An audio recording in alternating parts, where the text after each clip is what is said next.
The Carmichael Dave Show. He's on the microphone when he's not on the microphone. He's playing a song, and when he's not playing a song, he's on the microphone, and then boom. With Jason Ross. No, he didn't. Yes, he did. Call or text at 916-339.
Teaches him a lesson. I got to figure out, what can I do?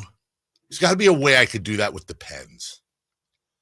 Like in Princess Bride, remember the Vicini? He built up or not Vicini. Carrie Elwes built up a immunity to this poison, and then when he and Vicini both took the poison, Vicini died, and Carrie Elwes was fine because he knew. Yeah. So it's like, is there some sort of what would be perfect? Is there some sort, if I could carry some sort of disease on the pen that like gave someone a horrible rash for like 3 days if they touched it, and then they took the pen home or did whatever they do with it, or like how they do with people that rob banks. Like if I could somehow put something in the pen that would explode blue paint. In like 12, not explode on you. Exactly, because I always leave the pen right when I get done. I leave the pen right by the mouse, and everything's cleared out for Alan, because that's what you should do. And honestly, there's only really, I guess there's more culprits possible, but it's got to be either Whitey or Alan. I mean, they're the only other two that sit in this chair, unless somebody is reaching over and grabbing a pen. Has anyone know, has Draper been in studio this week? Yeah. Yeah. No. Yeah. Not sure. Yeah. No. Well, okay. And maybe that's what it is. Strange that you go to him first. Well, no, I didn't. I went to Alan and Whitey first. But then you're like, Well, because wait a minute. Because nobody Draper been here? No, I'm trying. Here's why. I'll take you through the thought process. Because I went to Alan and Whitey first because they sit here. And then Alan doesn't have a co-host, so that wouldn't, otherwise I would have brought up, like if Watkins was still with him, I would have brought him up. And then Kyle's the only other one in the studio. But that being said, either Kyle Ledbetter, who I would normally say is the number one suspect, but, or Jay Johnson, who nobody else is in here. Just coming in and, here's a pen, and then they leave. Maybe it's the cleaning crew. Just could be.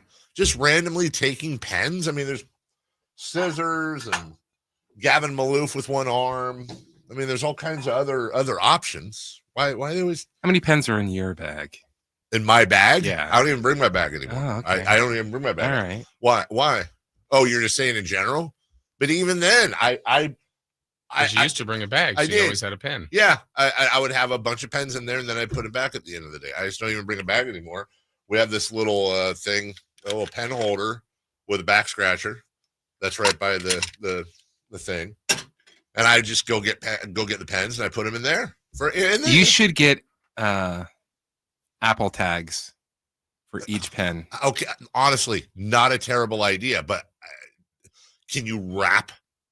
Apple tag, like they're a solid square, right? Like it would be pretty noticeable. You get like a cover for it, and like you could maybe put it on the top of the pen. Oh no, oh my God, I know what I should do. I know what I'm going to do. I've got it. I absolutely have it. Bank pen.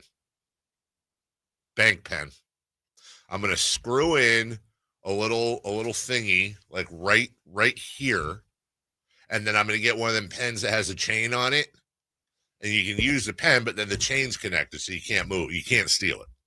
You'd have to literally rip the chain out. I think that's the solution. Any pushback? Nailed it. No, drill, probably screw it in. But yeah, I think that's it, guys. I'm gonna get a band because you know what? Got to do that. We're like one of them Walmarts that has to lock up shaving cream or whatever they do. Like at this point, we have to put everything behind glass because the people here they cannot be trusted with pens. God forbid I left cash here. Yeah, you got maybe it back. This is it. You're doing. Maybe it's is been there a $2 bill over there? Not that pen. Is it $2? Yeah, Oh, there's still a $2 bill here that's been here forever. That's at least 2 pens. Nobody's grabbing that. Got your pen. That's one of the pens, which you've had the same one. I have. But all those were gone, and then the pen that was left, it was just like it was a different pen. Just a regular old pen. Anyways, how are you? I'm good. Oh, that frustrates me. But come on, man. Big staff meeting today. That's not why I'm dressed up, by the way. I'm out of here early because I got to do a thing. So thank you for covering the end of the show. You going to the pen committee? I would. We should have it. You know what? Honestly, will you be the 15th member of the pen club? You should write that on your hand. Mm-hmm. I should get a shirt. There's Pennsylvania. Penn and Teller. Gonna go meet with them. William Penn. Depends. I'm gonna go on the way there. I'm gonna open up Spotify, listen to Pentatonics. And if I don't drive the speed limit, I'll be spending some time in the penitentiary. Yeah. Nice win by OKC. The pendulum swung back in their favor. Did. You know what? It really did, honestly. You know what they say, though? I was reading some things about the Cavs. I was reading them in a paper, and they always say the pen is mightier than the sword. What? The pen is mightier than the sword. I heard what you heard, Chris. Might have messed the syllables up there. Yeah. So anyways, good morning. How was your so you evening? have to leave, huh? Yeah, I got to leave. Oh, I had something else for you. You and I talked yesterday, and I went, I forgot about the thing that I was supposed to tell Jason about the thing. And I don't remember it right now, but it'll hopefully come to me. Okay. You and I have a charity putting contest tonight that we're participating. Oh, that's right. That's tonight. Wow. Better do my hair. Which you and I have both. Yes, you and I have both remarked that it seems like it's happening far sooner than it's a year. 4 times a year, but it's once a year. It honestly does. It's so weird, but here we are. Yeah. You and I had a great conversation yesterday about something I'm very excited about later in the week. Yeah. We both are. Yeah. We're both very excited. But yeah, other than that, from the 209, wow, my diaper is wet. Someone stole my pen. Oh, they're calling me a baby. Nope, I'll own that 100%. My diaper is full. It's wet and full. You should have seen him walking in. Oh, you're squish, squish. Just huggies. Yeah. Huggies just ready to pop off. Absolutely. You need a change. Yeah, exactly. Diaper wow, style. I hated that. Oh, boy. From the 916, don't do it, Dave. Destruction of private property. You don't strike me as a prison type of guy. What's destruction? If I put the pen thing here, that's not destruction. That's helping private property. It's a compliment to private property. It really is. My wife made salad last night. Oh, I thought you were reading the text line. No, sorry. Okay. Set the screen. And you sound disappointed. It was actually pretty good. But what was in it? It was actually pretty good. It was little pieces of chicken, lettuce, like nuts, really thin slices of apple, cranberry. It was like a Waldorfy whatever salad. But anyway, so there was all these dressing. Oh, and in mine and her, she put a little blue cheese in there. And then I was going to put blue cheese dressing on it too, but the blue cheese dressing expired in October of 2024. I checked it, but then I started thinking, does blue cheese expire? Because it's already, it doesn't though. I mean, I know it does, but the dressing. Also, it's kind of. I get weirded out by expired dates, and I'm with probably too far on that, but I do. No. I am 100% with you, and I never know. Like, is it expired or is it Best Buy? Best Buy. And now still all of a around? sudden, it's worse. It's worse. Yeah. Every day after, it's worse. That's what I'm saying. And like, I go to I go to my parents' house during the holidays when my sister's up, and we have this tradition where we regularly will check their freezer and their cupboards, and we're pretty good about it now because we've done this for a couple years. But we'll go in and we have to do it when like my parents are not looking, especially my mother, and we've thrown things out that like expired in 2007, and my dad is always like, or my mom is like, that's just it's Best Buy that date. It's not, that doesn't mean anything. I'm like, no, you got, it's just fine now. It's 13 years ago. Yeah. It's now a classic. Yeah. Ground beef shouldn't be green. That's what I'm saying. It should not. It is now morphed into something. Well, it's best when it's not green. Right. And it's always like some jelly or something. Some jelly that they're not even going to use. Preservatives, they'll be fine. And I'm all for them saving money, but like, it's $3, guys. Yeah. Can we not risk? But if you get rid of 5 of those, that's $15. That's $15. You know what you could do with $15 today? Get a couple gallons of gas. Yeah, not much. Admission to a movie. Maybe. No snacks. No snacks. Some bananas. Unless you're part of the Cinemark Club like I am. They still have that? Yeah. I thought they did away with all that. You're thinking Movie Club, which just came back. So what does that do for you? It's like $10 a month. You get a free ticket a month, $20, 20% off of concessions, and then you get points to where you could get even more tickets off. So if you go to the movie once a month, you make now. Is that any time or is it just like matinees? Anytime.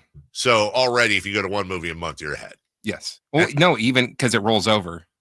Oh, so if you don't go for the month, then you get then you've got 2 tickets for the next month. Really? Yeah. How's about that? Plus the 20% off concessions. And when you order online, there's no online fees. Hey, I'm doing a commercial for you, Cinemark. Kind of. Also, there's a lot here for Cinemark. They should also have like a special line, like a VIP line for those people. Like calling Oates. Calling Oates. Yeah, I might do that a little bit later. Yeah. Hey, have you ever sat? All right, I know we got a break. Have you ever sat in, because you said Cinemark, and I know that I think Cinemark and Elk Grove, maybe a couple others have these. Have you ever gone to one of the movie theaters where they have the special seats? No. Oh, yeah.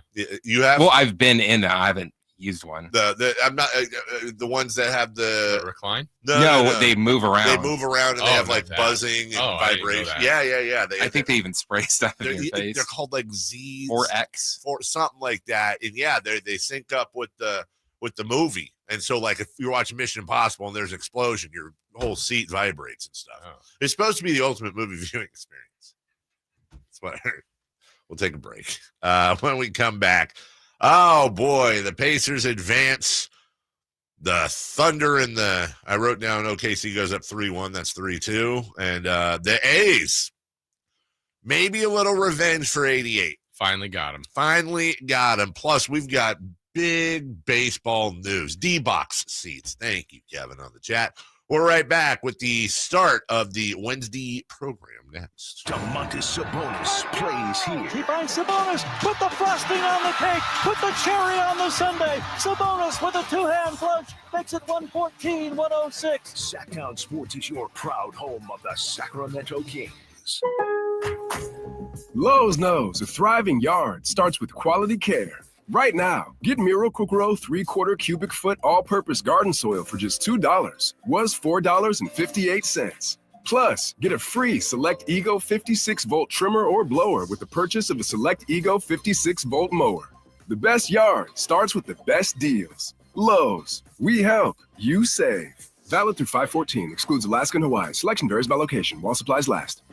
Did you know your skin is the largest organ of your body? Huh? That's why you should shower with Old Spice Super Hydration Body Wash instead of plain old bar soap. Love your skin by super hydrating it with vitamin B3 and glorious notes of vanilla and shea. Did you know that my super hydrated skin is the second largest organ of my body? The first is my heart. Old Spice. Men have skin too. Old Spice Super Hydration Body Wash. 24/7 renewing moisture. With daily use. Capital Casino, conveniently located on 411th North 16th Street in downtown Sacramento. Let's do it. Leading off, the 3 top stories in the morning. Huge news. This is very important. Here's cut number 1. Off the inbound following the timeout, Mitchell misses a catch-and-shoot 3. Strus rebounds, takes it into the near corner. Air ball from 3. Siakam rebounds. Shot clock dart. They will not attempt to foul. The Pacers are moving on to the Eastern Conference Finals. I'm going to go ahead and guess that was a Cleveland call. You know what? It is not. That's kidding. why I was surprised. You're kidding me. That is not. That's the Indiana call? Mm-hmm. Mark Boyle's done this forever. I was very surprised. I mean, I know they're on the road, but yeah, play it again. No, that's definitely Indiana's flipping call. way. Off the inbound following the timeout, Mitchell misses a catch-and-shoot 3. Strus rebounds, takes it into the near corner. Air ball from 3. Siakam rebounds. Shot clock dart. They will not attempt to foul. The Pacers are moving on to the Eastern Conference Finals. Is he okay? I mean, no expected. No disrespect. Indiana knew it. No disrespect. Well, kind of disrespect. Yeah, I feel like you're doing that. Nothing personal. Yeah, there you go. Nothing personal, but really? Like, come on, man. You just upset on the road the number 1 team in the East, the number 2 team in the NBA. You're going back to the Eastern Conference Finals. Might work. 4-1. You're 8 wins away from a championship. That was actually from December. Honestly, honest to God, I'll bet you even in December, if they got a road win against the Cavs,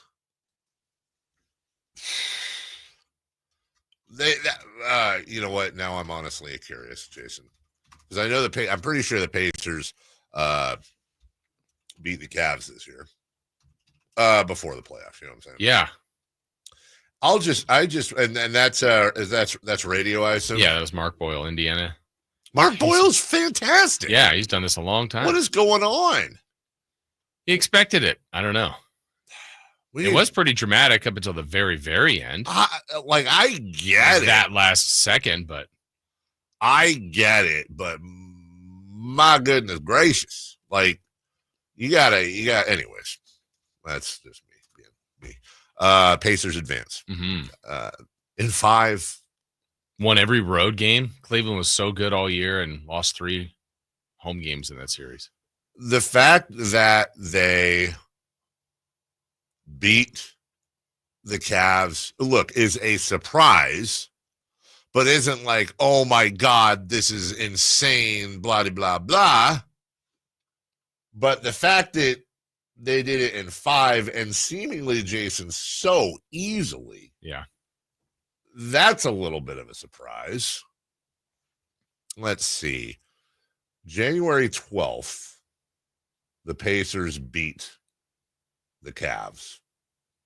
And of course, there's absolutely no audio of that. Because I'll bet you anything.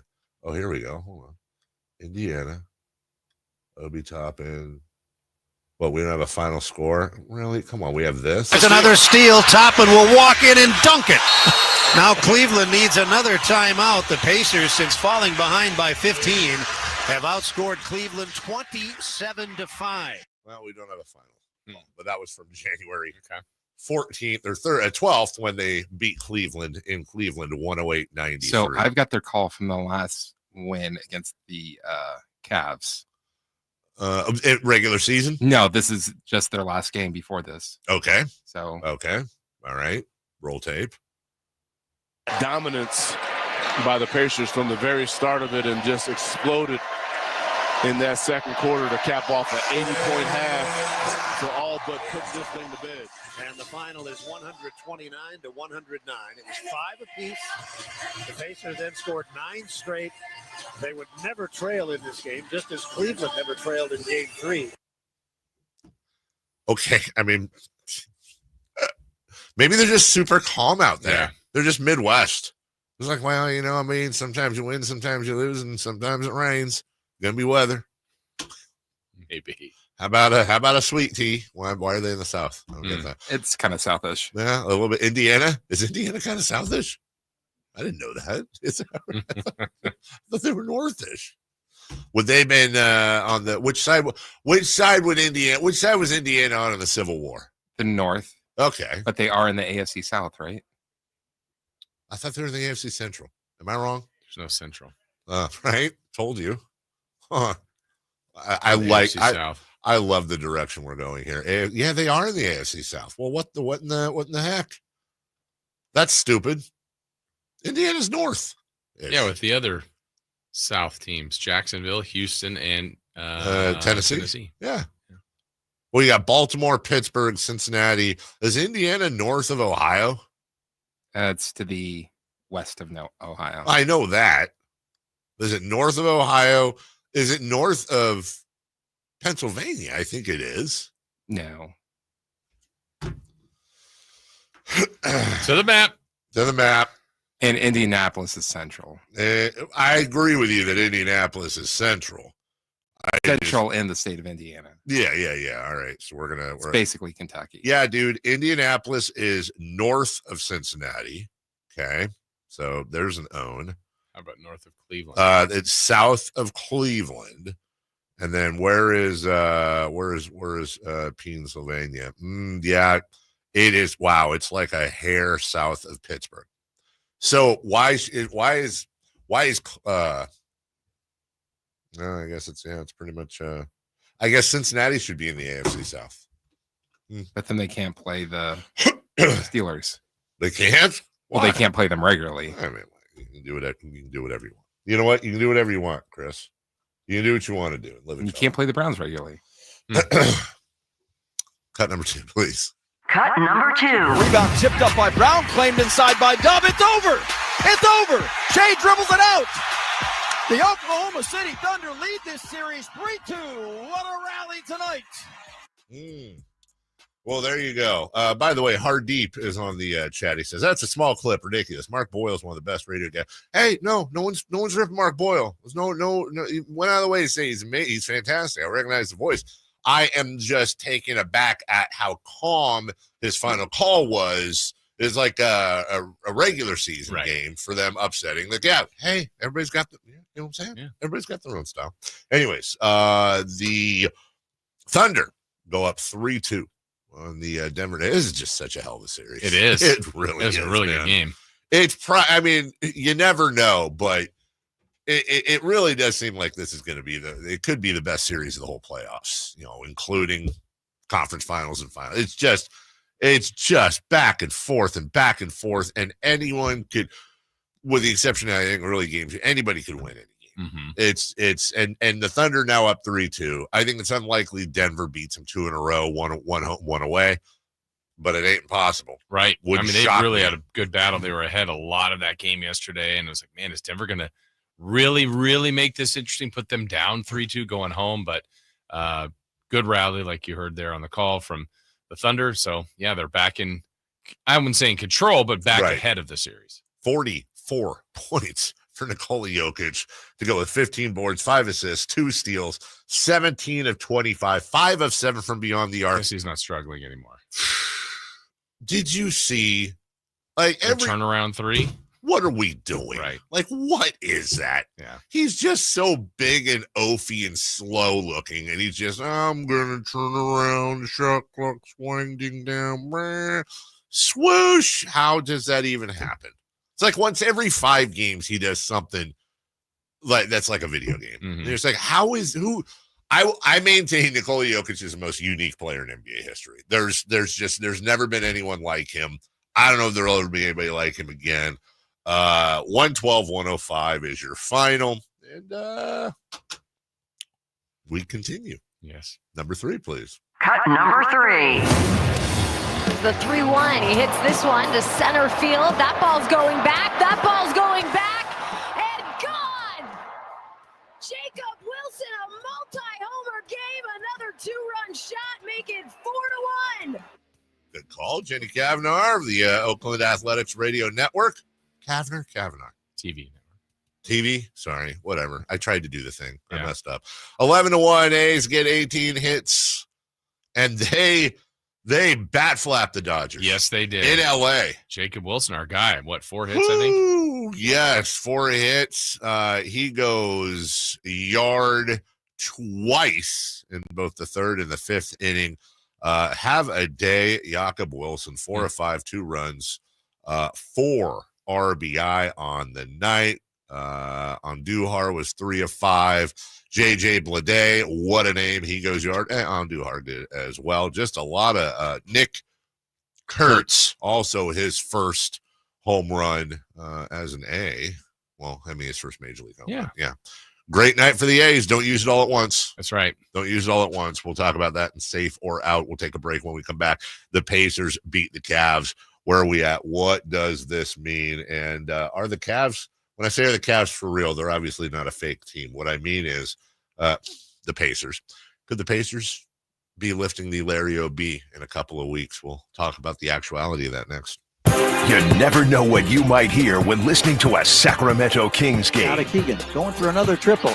Man, is he feeling it. Keegan, can he do it? Yes, there's number 11, Keegan Murray. Keegan steps back.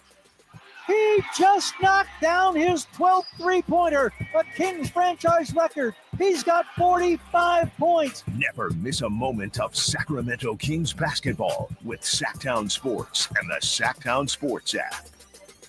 Alan Stiles here with your Sacktown Sports injury update, brought to you by Downtown LA Law Group. Zach Geloff suffered a setback as he was pulled from his rehab assignment with AAA Las Vegas due to a stress reaction in his ribs that occurred while taking a swing. There's no timetable for his return. Ken Waldachuk, out with that left elbow sprain, threw all 30 of his pitches in a side session last week and will throw another session this week and is targeting a return during the All-Star break. This injury report was brought to you by Downtown LA Law Group. Hey, I'm Alan Stiles. Have an injury? Call Downtown. Downtown LA Law Group, an injury law firm, has many happy clients in Sacramento and the surrounding areas who have called Downtown. Get paid for your injuries from slip and falls or auto accidents. One of their most recent settlements was $1.5 million for a motorcycle accident. Have you had an auto accident? Call Downtown. Text injury help to 40222. That's injury help to 40222 and visit them at calldowntown.com. Mike Rowe here with a quick question. Have you noticed cracks in your drywall, chimney, or exterior walls? I hope not, because if you have, they could be indications that you've got a much bigger problem with your foundation. That's where Groundworks comes in. They can honestly assess your situation and create a plan to stabilize your foundation. Schedule your free inspection at groundworks.com/row. And while you're there, check out my latest dirty job. It's a good one. Licensed in all states where work is performed. See website for details. Get ready for Camping World's Red, White, and New Trade event, May 15th through the 18th. Get the highest value for your RV guaranteed during the biggest RV trade event of the year. Shop the best RV deals in America with new RVs starting as low as $92 a month. Get ready for the holiday weekend with up to 45% off grills and 25% off product installation. Plus, we'll have free hats, free propane refills, free food, and fun for the whole family. Don't miss the incredible Red, White, and New Trade event, May 15th through the 18th at your local Camping World. See for full details and disclaimers. Seems everything costs more these days. Gas, groceries, and when's the last time you checked your wireless bill? When it comes to big wireless, if you're staying, you may be overpaying. Switch to Consumer Cellular to get the same fast nationwide coverage without the big wireless bill. Plans start at just $20 a month, and now for a limited time, new customers can get their second month free. Call 1-888-FREEDOM, visit a store near you, or consumercellular.com and start saving today. Plans include $5 credit for auto pay and e-billing. Taxes, fees, and other third-party charges will apply. See website for additional details. What's up? We're talking to Chad Hoblet of Hoblet Dodge Chrysler Jeep Ram. What's going on, Chad, for Chrysler's Employee Pricing Plus event? If you've been struggling to find the right Ram heavy duty that fits within your budget, the search is over with Hoblet's Employee Pricing Plus event, where we give you the employee price and then take even more off. Right now, save up to 10% off MSRP on brand new 2025 Ram Heavy Duty 2500s and 3500s. Don't miss your chance to save big like the Employee of the Month at Hoblet Dodge. And you're always one of the top Ram truck dealers in the entire nation. It's true, and I think it boils down to our huge selection of hard-to-find Ram Heavy Duties with over 300 available and our award-winning customer service. Search, select, and save through their whole inventory at hobletdodge.com. 10% toll net savings on select new 2025 Ram 3500 Laramie after 1,500 factory rebates and 9,075 dealer discount, including employee pricing for all. Rebates include $500 on the job upfit. Must show eligible upfit. And Hoblet discount between $7,100 and $9,075, depending on trim level, for a total of 10% off MSRP. Aid of this net savings. Sample VIN 02043. See dealer for details. Power Business Technology is proud to be a 100% independent, locally owned and managed Toshiba copier dealer. Local ownership cuts out the red tape, allowing ourselves to never be too busy to personally answer the call when our clients need us. Recognized for excellence in service execution, training, and customer service, we're proud to be named a Toshiba ProMasters Elite dealer since 2021. Contact us today for all your business printing needs at 844-POWER-BZ. That's 844-769-3729, or visit us at powercopiers.com.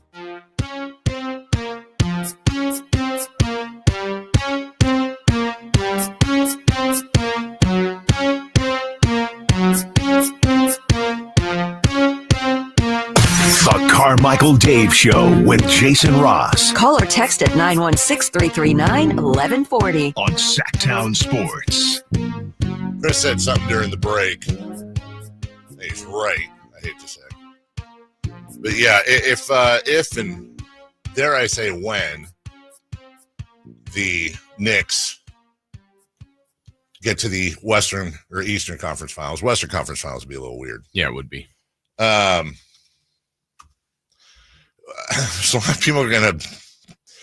There's some Knicks fans. Look, every fan base has their share of weirdos, but yeah, the Knicks definitely have their share of weirdos.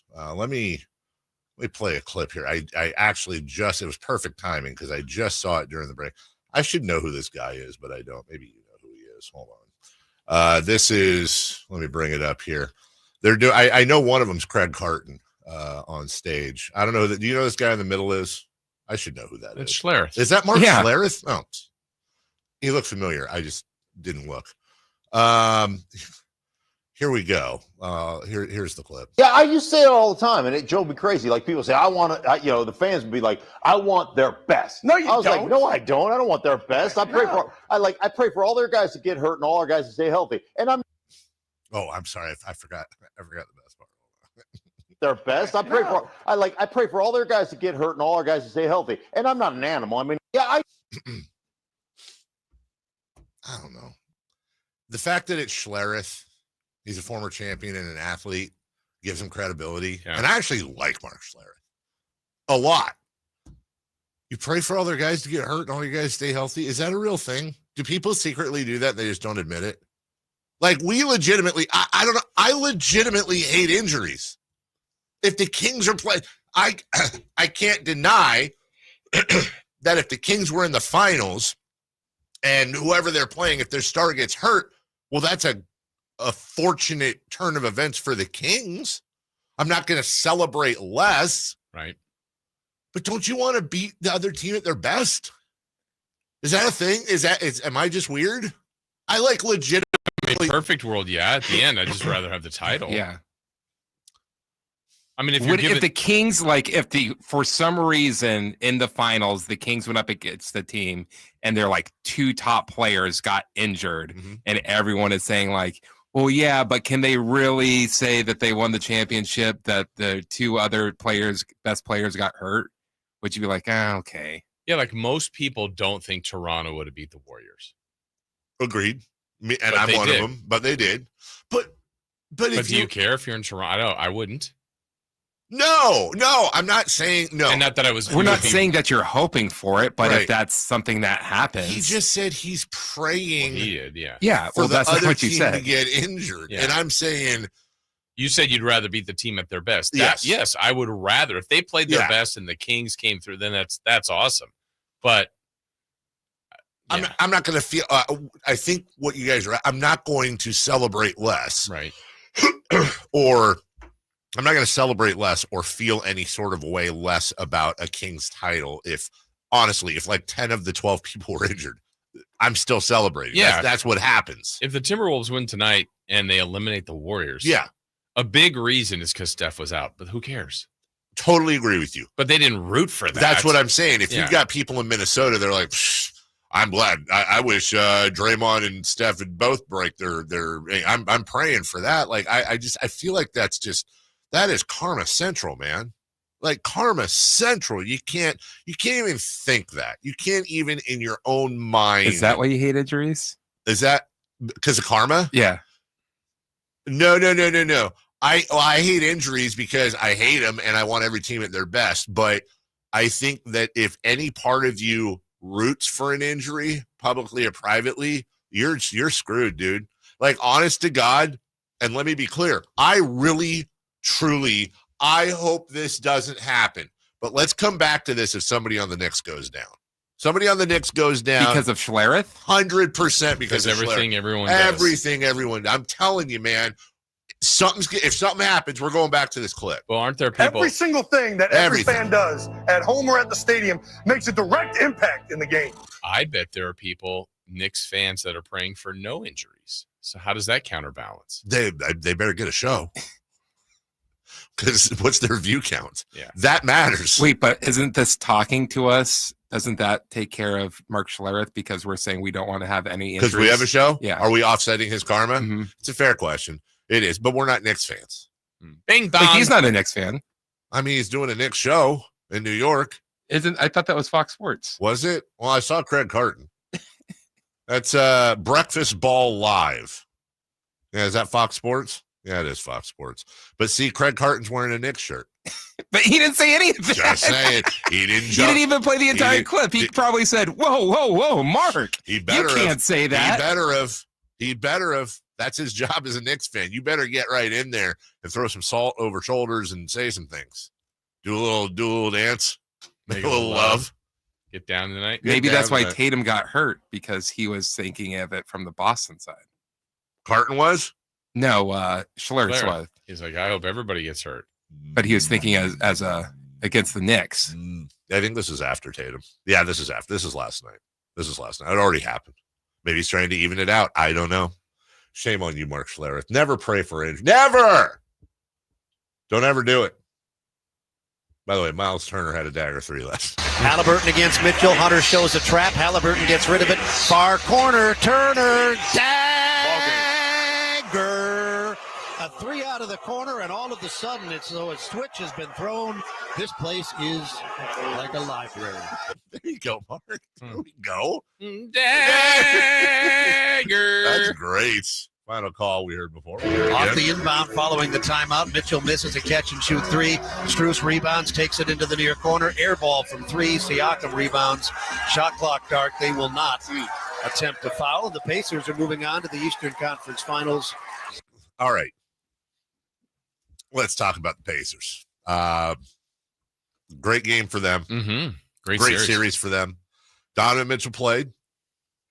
The Cavs did have injury issues. Let's not necessarily shy away from that. But they were pretty much at full strength last night. They were at full strength. Look, to be fair, Donovan Mitchell played. By the way, he had 35 points in 38 minutes. He was fine. The one that really stood out was Darius Garland. I never had really a strong opinion either way on him. A lot of respect game. You could tell he was in massive pain pretty much the whole series. Anytime they cut to him, he's just limping around in obvious pain with that toe. But he gutted through it. Evan Mobley had 24 and 11.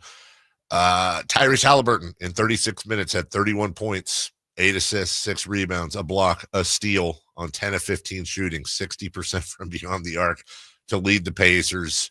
Tyrese Halliburton has now been in double the conference finals than the Sacramento Kings have in their entire 40-plus year history.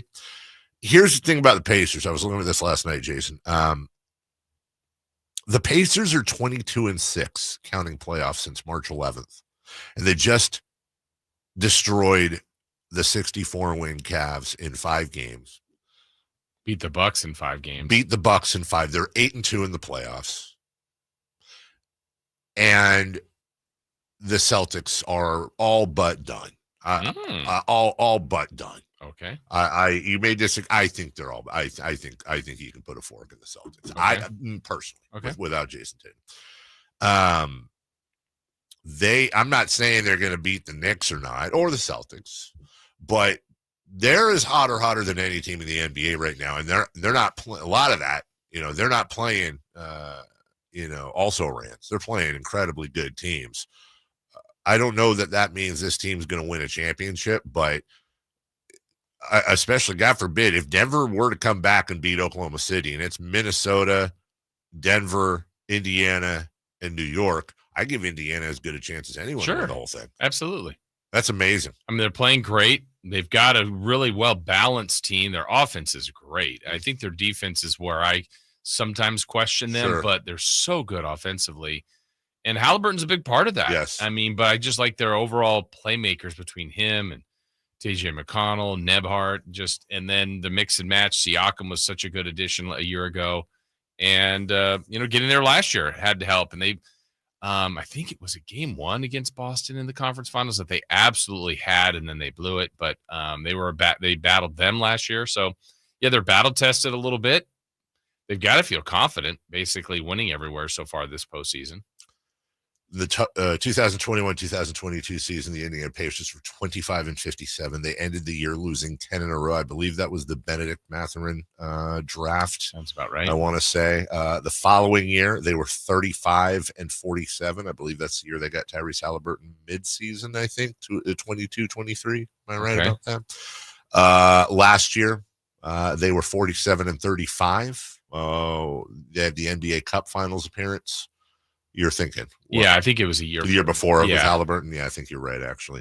47-35 last year. Yeah, because the first year the Kings made the playoffs, the Beam team, they did not. That's right. That's right. The last That's when we won the trade. Yeah.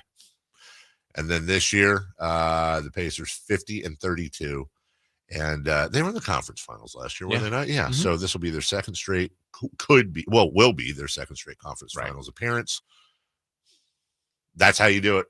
I mean, right there, that's how you do it. That is a team that has, and weirdly enough, it's one of the more tragic things to look at when it comes to a Kings point of view. It's also possibly one of the most, if you're looking for optimism, you just look at what they did and you go, well, okay, it's possible.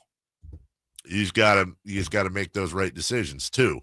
But from going from a 25-win team 4 years ago to 2 straight conference finals appearances is pretty damn impressive. We'll take a break. When we come back, safer out.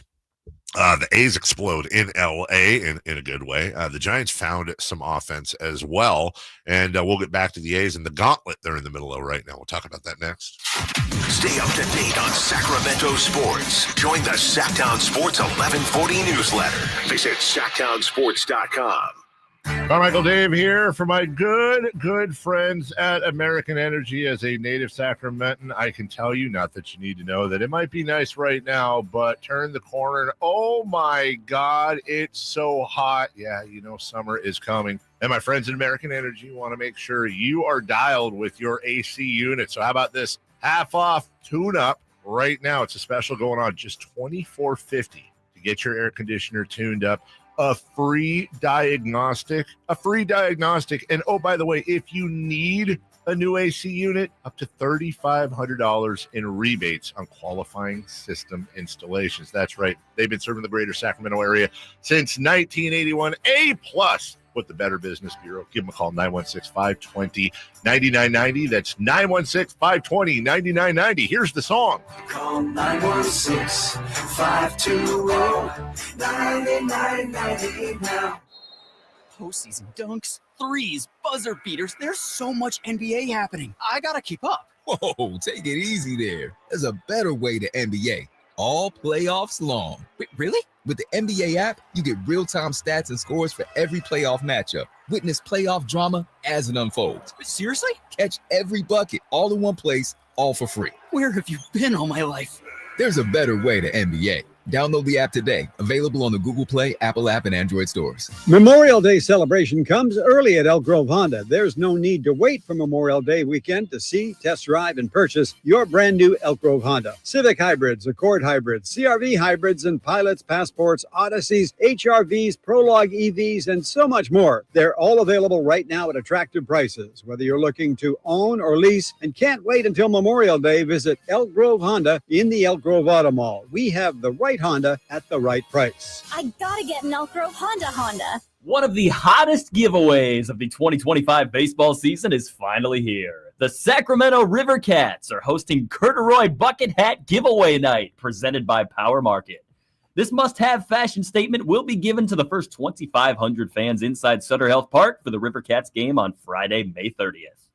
Be part of one of the most stylish nights of the 2025 season. Arrive early for Corduroy Bucket Hat Night on May 30th and get your tickets at rivercats.com. Sacramento's premier music festival, Country in the Park, is this weekend with Bailey Zimmerman. Lead me all the way. Plus Billy Currington, Nate Smith, Ernest, and more. Friday and Saturday, May 16th and 17th at Cal Expo. Don't miss pop-up stores, food trucks, line dancing, and more. Country in the Park, celebrating 25 years, May 16th and 17th at Cal Expo. Sponsored by the California Army National Guard. Get tickets and more info at CITPFest.com. Safe or out? It's time to go around baseball. 3 pitches, 3 swings. It's safe or out on the Carmichael Dave Show with Jason Ross.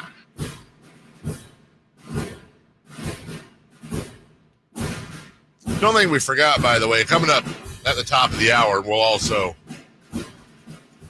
talk about this at 8 a.m. Rob Manfred making Hall of Fame moves yesterday. We'll see. I do not know how Jason feels. Jason does not know how I feel. We'll see what happens as we get to Safer Out. For those of you on YouTube, you'll enjoy this. This was yesterday a minor league game between 2 minor league teams. And they have one of the, you see those bat dogs? Yeah. Bat dogs are great. They come out and they grab the bat or the ball, take it back. And whoever the bat dog was had herself a day. As Miss Casey Betty has made her appearance. And there you go. The bat dog has made her presence felt. It's a numero dos. Behind home. That guy used his hand? Yeah, he's not wearing a glove. Hey, man, you're in the middle of a game. And so for those of you who didn't see, the bat dog took a dumper right by home plate. Dog, you got a big dump in your pants. Not anymore. And the handler, literally the handler, Chelsea, comes out just with something to dustpan it with, and with his hand just goes log rolling. And it was great. It was a MC says it was a great scoop. Well done. He can pick it. That was a great pick. I love it. Good for you. Hot corner. Good for you. Speaking of hot corner, yeah. Gracie's got the hot corner going on right now. Really? Almost steps it on the way. Yeah, it is liquid love happening all over the house right now. Just pancakes everywhere. We don't know what she got. Your American cuisine is messing with my body. She got into something in the garden. Something's going on. She is oh woof. Yeah, she needs something more fiber in her life. Say 4 out question, Un. More impressive, the A's scoring 11 against LA or holding the Dodgers to just 1 run? I think it's holding the Dodgers to just 1 run, yes. Jason. I'm gonna absolutely. I'm gonna tell you why I think that. I've got a list here of Dodger pitchers currently on the injured list or just not pitching due to injury concern. You ready? Mm-hmm. Tyler Glasnow, Brusdar Graterol, who I think is one of the best. He's one of the nastiest pitchers in the game. I love that guy. Michael Grove, Edgardo Henriquez, Kyle Hurt, he is. Clayton Kershaw, Michael Kopech, Shohei Ohtani, technicality, but still. Evan Phillips, River Ryan, Roki Sasaki, Emmett Sheehan, Blake Snell, Gavin Stone, Blake Trinan. You got 2 Blakes, a Hurt, and a River amongst others. Yeah. That is 1, 2, 3, 4, 5, 6, 7, 8, 9, 10, 11, 12, 13, 14. That's 15 pitchers not pitching right now for the Dodgers. That's insane. At some point, you just, even if it's not their fault, you kind of got to fire the training staff, right? Like, guys, it ain't working. And they were hurt last year, right? And they still won the World Series. Yeah, I think it's definitely holding them to one run, though. That offense is really good. A's scoring 11. I mean, the A's can hit. Like, that's not that surprising to me. It's holding LA to one is the better story. That is well done. Great pitching from the Athletics. And, hey, look, again, a little revenge for 88. It's never too late for that, I say. Take that, Kurt Gibson. Number 2. The Giants overcame a 3-0 deficit in the first to beat the Diamondbacks behind 13 hits. Is this the offensive outbreak they needed? Yeah, they did. They needed it. Now you just got to build on it. You had a grand slam in that first major league home run, and grand slam for Christian what's-his-face. I don't know why I'm blanking right now. They needed that. And by the way, I almost like even more the fact that they were down 3-0 before they even got to the plate. Right. Just you could sit there and go, okay, great, here we go again. And they didn't score the bottom of the first. And then they put up a 4 spot in the second. And then just another 3 in the 5th, another 3 in the 8th, 10-6. And that's what they needed for sure. Christian Cawson, excuse me. His first major league home run is a grand slam. He went 2 for 4. Robbie Ray got the win, right? Robbie Ray, got to say that 3 times fast. Robbie Ray got the win. Not only, yeah, he's 6-0. 6-0, Robbie Ray, with a 3.04 ERA. And he gave up those 3 runs in the first, and that was it. Struck out 9. He is proving to be quite the acquisition. Now that he's healthy, obviously, it's exactly what the Giants needed. Now, see what they do today. You know, you can't just have the one time. Yeah, you got to make it happen. Elliot Ramos, by the way, 0 for 4, but he doesn't hit. Yeah, that's the point. Yeah. He's the only guy who's been hitting on the team lately, and he goes 0 for 4, and the rest of the guys picked him up. Lee goes 3 for 5, Adames 2 for 4, Lamont Wade Jr. 2 for 5, Koss 2 for 4, 3 for 4 for Yaz. Have a day, guys. Yeah, it's good to bunch them all like that, but baseball's about consistency, producing on a day-to-day basis. So the offense has been letting them down. Hopefully, for their sake, this is the sign of something or a start of something, let's say. Number 3. The A's are now 2-2 in their Yankee-Dodger Giant gauntlet with 5 games remaining. Would you take 4 at 5? Yeah. Look, I would rather have 5 and 4 better than remaining. But look, they're playing. This is about as tough a gauntlet as you can get in the major leagues. Yankees, at Dodgers, at Giants, 3 of the top 5 best teams in baseball, and you're rolling through all of them at once.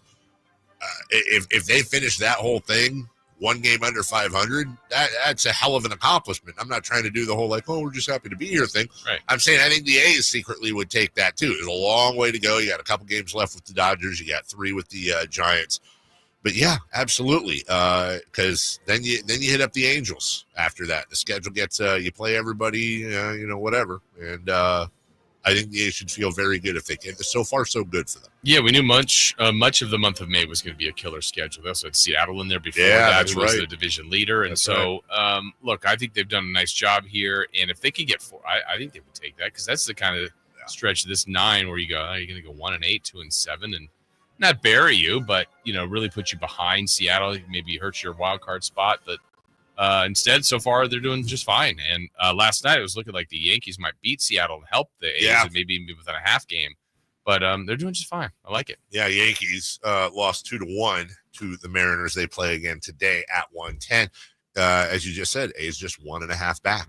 If they can pull out another win against LA, which is a lot to ask for, but hey, still maybe take some of those runs from yesterday, move to today. That'd exactly. Savesies. Yeah, look, you can do that. You're sitting there. They're in a fine spot right now, and I think one of the better stories in Major League Baseball this year, as it stands right now, season ends today. The A's are in the postseason as a wild card. They're just 1.5 back from the Mariners, and when you look at them top to bottom, This is a team that has a couple of things they can improve on, but overall, they're a very solid team with a lot of young, very talented players. So, yeehaw, the Athletics of nowhere that play in West Sacramento. Right. We'll take a break. When we come back, Rob Manfred bangs his gavel, and we'll discuss it. We'll discuss it quite a bit today, as Pete Rose and Shoeless Joe Jackson may have their fates changed posthumously.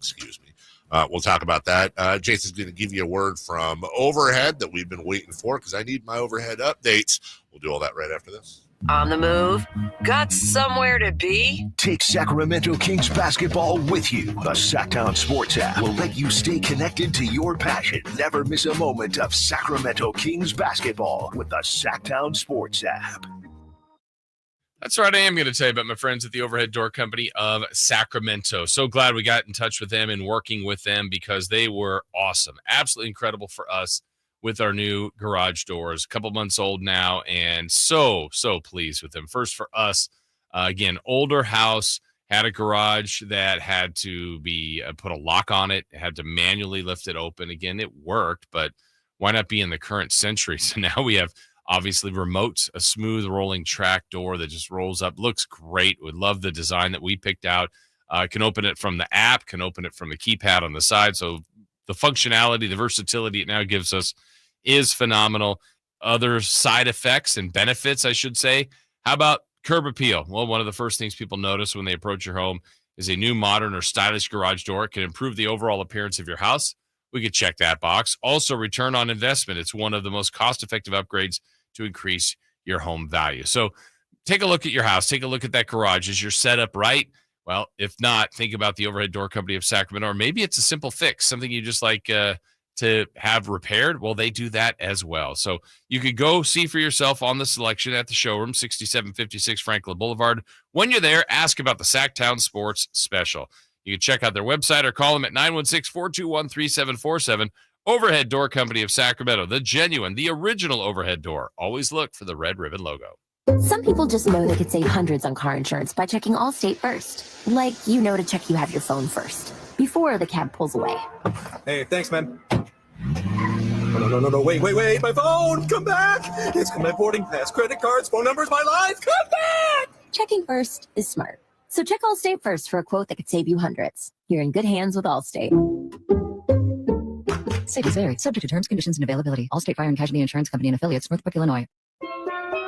Here at the Almond Joy Factory, where tropical vibes abound, we use soft, fresh tasting coconut. The crunchiest almonds and delicious chocolate candy. But do you know what our most important ingredient is? Sometimes you feel like a nut. Sometimes you don't. Almond Joy's got nuts and something even way better than that. Yes, Almond Joy is made with almonds and joy. Here at the Almond Joy Factory, where tropical vibes abound, we use soft, fresh tasting coconut. The crunchiest almonds and delicious chocolate candy. But do you know what our most important ingredient is? Sometimes you feel like a nut. Sometimes you don't. Almond Joy's got nuts and something even way better than that. Yes, Almond Joy is made with almonds and joy. I'm Sia, and I support Humane World for Animals, formerly called the Humane Society of the United States. Together, we have created a new version of Peter Gabriel's beautiful song, Salisbury Hill, to celebrate Humane World for Animals and everything they do. Enjoy the song and join us in helping Humane World for Animals end animal cruelty.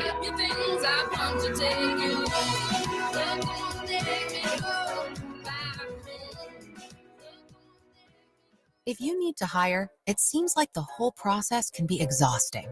You search resumes, wait for the right candidates to apply, set up initial interviews. It's a lot of time and work. Well, what if you could meet with qualified candidates for your job the very next day? Now you can with Zip Intro from ZipRecruiter. And right now, you can try it for free at ZipRecruiter.com/free. Zip Intro is super easy to use. You simply pick a time, and it does all the work of finding and scheduling qualified candidates for you. Then you can choose who you want to talk to and meet with great people on back-to-back video calls as soon as the next day. Best of all, you save time and energy. Try ZipIntro for free right now at this exclusive web address, ZipRecruiter.com/free. ZipIntro. Post jobs today. Talk to qualified candidates tomorrow. Once again, go to ZipRecruiter.com/free to try it for free. That's ZipRecruiter.com/free.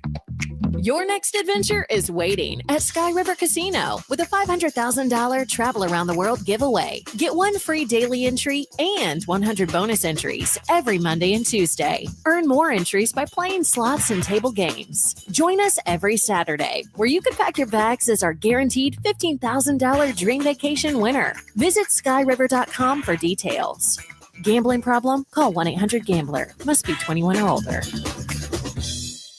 Get ready for Camping World's Red, White, and New Trade event, May 15th through the 18th. Get the highest value for your RV guaranteed during the biggest RV trade event of the year. Shop the best RV deals in America with new RVs starting as low as $92 a month. Get ready for the holiday weekend with up to 45% off grills and 25% off product installation. Plus, we'll have free hats, free propane refills, free food, and fun for the whole family. Don't miss the incredible Red, White, and New Trade event, May 15th through the 18th at your local Camping World.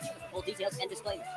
Why choose a Sleep Number smart bed? Can I make my side softer? Can I make my side firmer? Can we sleep cooler? Sleep Number does that. Cools up to 8 times faster and lets you choose your ideal comfort on either side. Your Sleep Number setting. It's the Sleep Number Everything Smart Bed sale. Every smart bed and base are on sale during our Memorial Day event. Up to 50% off, plus free home delivery. Limited time. Exclusively at a Sleep Number store near you. Learn more at sleepnumber.com. Thunder, feel the thunder. It's the energy all around you. Lightning and the thunder. The thrill of the moments to come. Introducing all new high-limit slots, showcasing over 260 exciting slots, impeccable service, premium amenities, and action that's unmatched. Thunder, feel the thunder. Lightning and the thunder. Thunder Valley Casino Resort. Feel the thunder. KHTK HD1 Sacramento, KYMX HD3 Sacramento. Your home for Kings basketball for over 25 seasons. Hammer time thrown down by the league. From the Power Business Technology Toshiba Studios. Sacktown Sports, 1140. The Carmichael Dave Show. He's on the microphone when he's not on the microphone. He's playing a song, and when he's not playing a song, he's on the microphone. And then boom, with Jason Ross. No, he didn't. Yes, he did. Call or text at 916-339-1140. It's the Carmichael Dave Show with Jason Ross on Sacktown Sports. Hour number 2 of the program.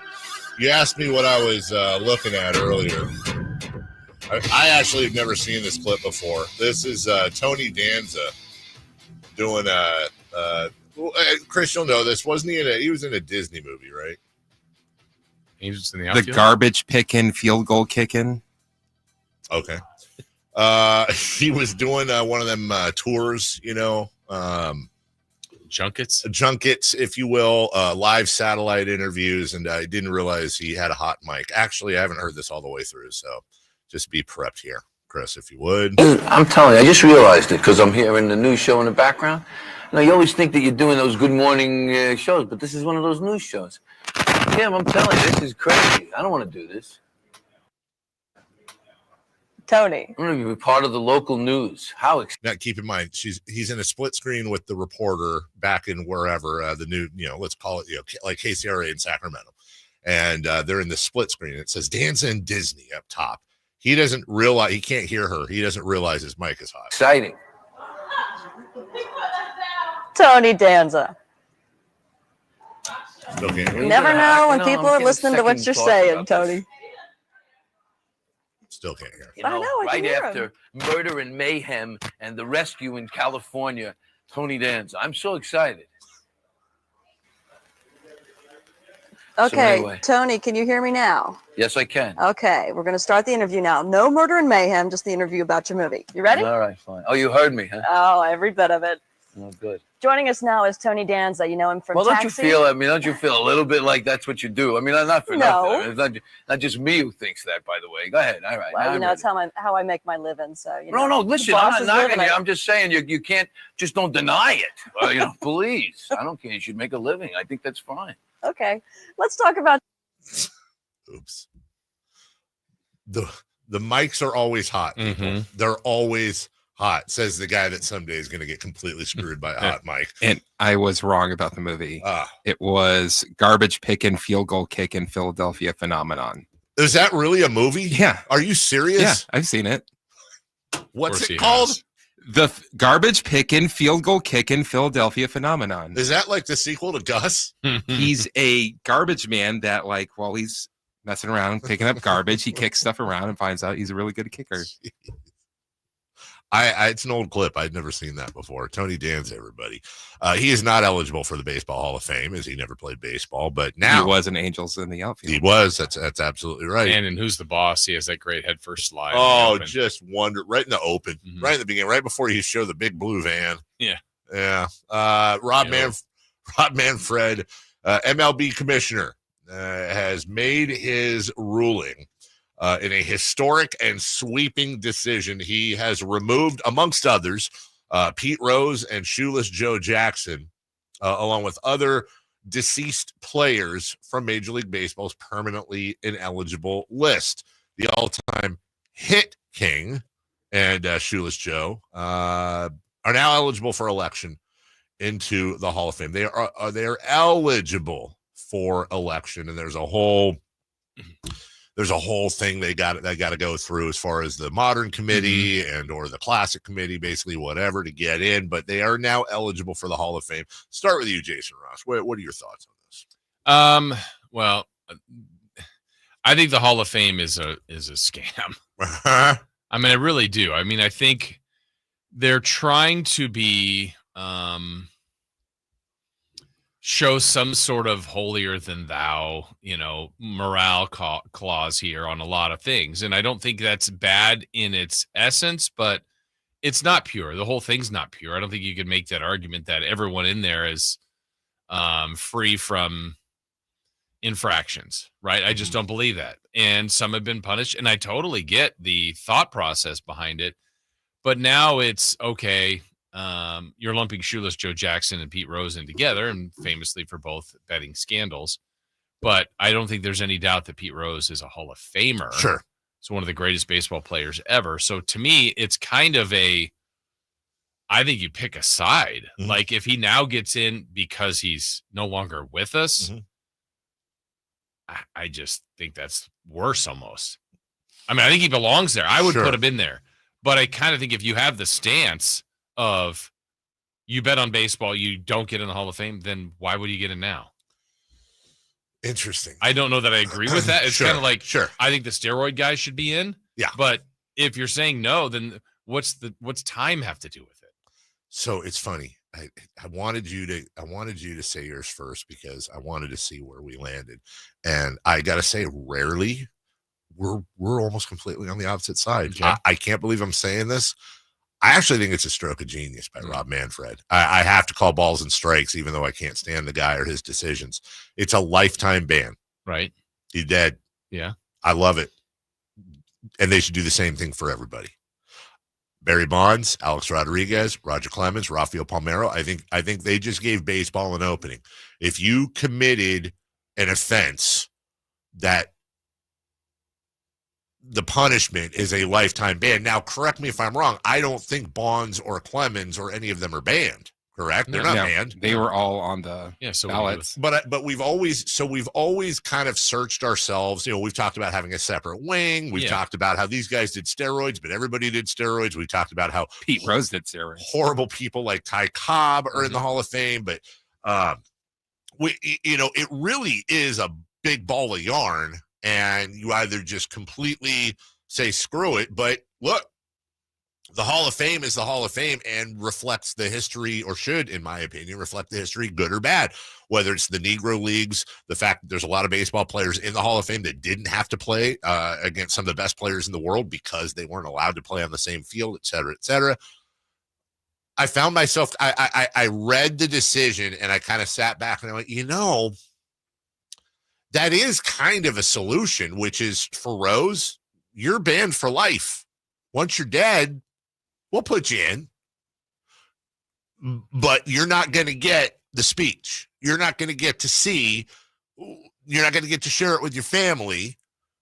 You're not going to get any of the accolades, but baseball will honor you posthumously.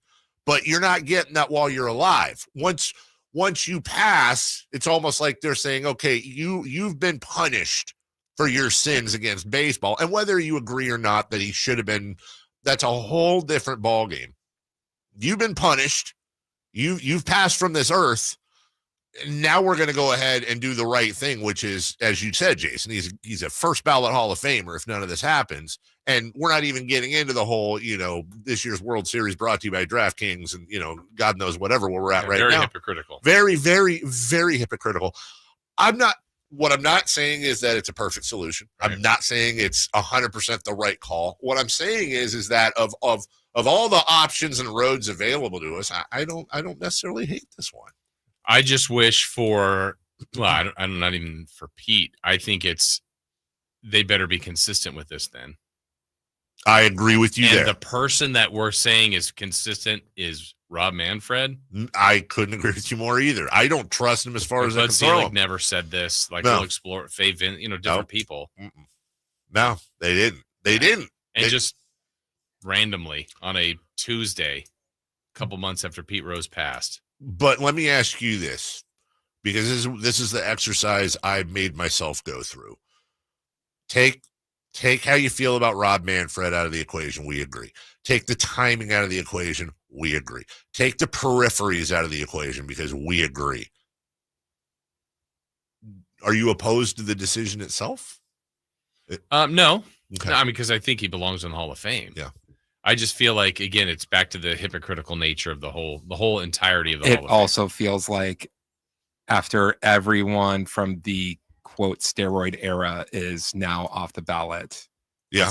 Put Pete Rose and Joe Jackson on the ballot. By the way, there is an incredibly good chance that Pete Rose and Joe Jackson never get in the Hall of Fame. Because again, yes, the steroid guys are eligible for the Hall of Fame and none of them got in, including arguably the greatest baseball player to ever walk the earth, Barry Bonds. Barry Bonds, I think. But also, isn't this going through a separate committee? I don't think it's going on the ballot like the traditional ballot. It is. But you still very much, because I believe those committees are made of ex-players, a lot of guys. There are guys out there, especially there's no bigger group of people that are gatekeepers for the Hall of Fame than ex-players in the Hall of Fame. Like they are, and I'm not even trying to disparage them. They are proud of being in the Hall of Fame. They consider it an exclusive club. They want it to be incredibly difficult to get in. They're already in. Everybody who gets in after them kind of shallows out the pool, if you will. That's a really tough gatekeep to get after. It arguably tougher than the baseball writers, which is saying something.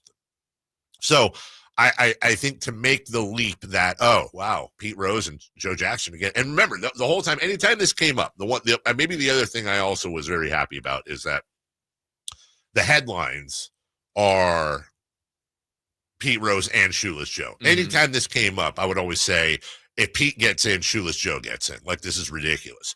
Now, there's arguments as to how involved Shoeless. I mean, he had a tremendous average in numbers during the World Series in 1919. Also, though, was present at meetings and, allegedly took money. We'll never know. Honestly, of all those guys, if you saw the movie, Buck Weaver was probably who I think that was John Cusack's character in 8 Men Out. Buck Weaver is probably the most innocent one because he was banned because he had knowledge of it going on. And literally, Kennesaw Mountain Landis banned him for life because he didn't snitch on his teammates. He was never, ever, I don't even know if he was accused of taking money, but it was never found that he did anything wrong other than literally not snitch on his teammates. Buck's not going to get in the Hall of Fame, but I think a lot of people today are going to hear this news and think that it's inevitable that Pete Rose is going to be in the Hall of Fame. And I give you the old not so fast on that one. I wonder what his teammates would say. Rose's? Yeah. I think they'd say he should get in. Right. I do. And it's different teammates than the people he managed. That's Remember, right. The betting was when he managed. That's right. Let me ask you this. In your mind with Pete Rose, does it make a difference at all that he bet on his team as opposed to against? No. Okay. No, excuse me. I think of it as less of an infraction, if that makes right. sense. I agree with you. I think that's part of it. And then it's back to the contradictory part of it, like you said, DraftKings, all the stuff, FanDuel, all the stuff baseball and other sports are promoting, betting lines and fantasy sports. And then, even back to the steroid guys, chicks dig the long ball. This Sosa McGuire Summer of Fun was just, baseball was everywhere promoting that. We've got managers, we've got other players that have been in during this same era. And it's like, oh, well, we don't know that they did it. It's like, okay. I couldn't agree more. We're just selecting now. We'll talk about this more at 8 o'clock. And there are people in the Hall of Fame now that it's like, come on, you're going to keep Barry Bonds out. And this person who clearly has done steroids is in. Yeah, including one that was actually in a report. We'll talk about this more at 8. Because one of the things, too, that I couldn't agree with you more on the hypocrisy. I do think we get into a sticky road when we start talking about things that were okay in history and then retroactively punishing them for that. It's a sticky road, but it's worth a conversation. We'll take a break 1 minute here. When we come back, 3 for Madness. Jason Tatum, the Cleveland Cavaliers, and 2 more series resume tonight. 3 for Madness next. The Sacktown Sports 1140 newsletter right to your email. Get your latest on the Sacramento Kings, athletics, and Republic FC with the Sacktown Sports 1140 newsletter. Visit sacktownsports.com to join.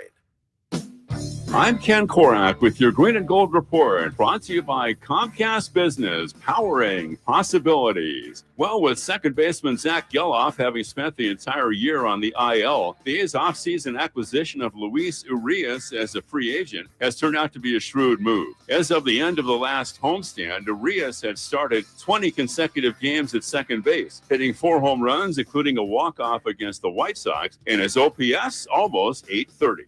Comcast Business helps turn today's small businesses into engines of modern business. It's how restaurants become reliably up and running neighborhood favorites. It's how retailers become seamlessly restocking, cyber-securing must-visit shops. And it's how healthcare offices become data-managing caregivers that we all depend on. With reliable connectivity, enhanced cybersecurity, advanced fiber solutions, and Wi-Fi backup, Comcast Business is powering the engine of modern business. 3 questions, 3 answers.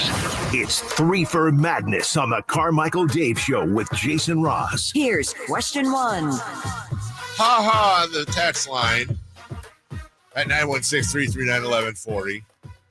You'll notice that I even accentuated when I said the all-time hit king, Pete Rose. But there's still comedians say, hey, Dave, wasn't he the home run king? We don't still have that audio, do we? We might. Those are longtime listeners. Sure we have it. Those are longtime listeners that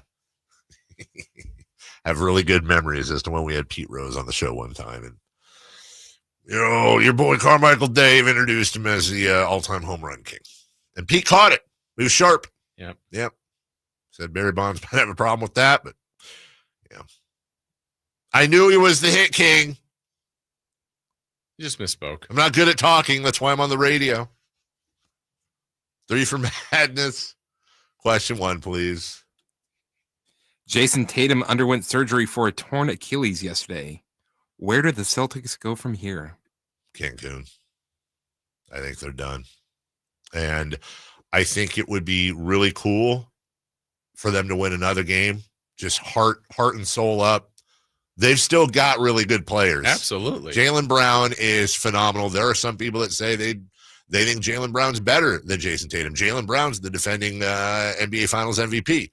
They've got Derek White. They've got Jrue Holiday. They've got Kristaps Porzingis. They've got Al Horford. They've got Peyton Pritchard.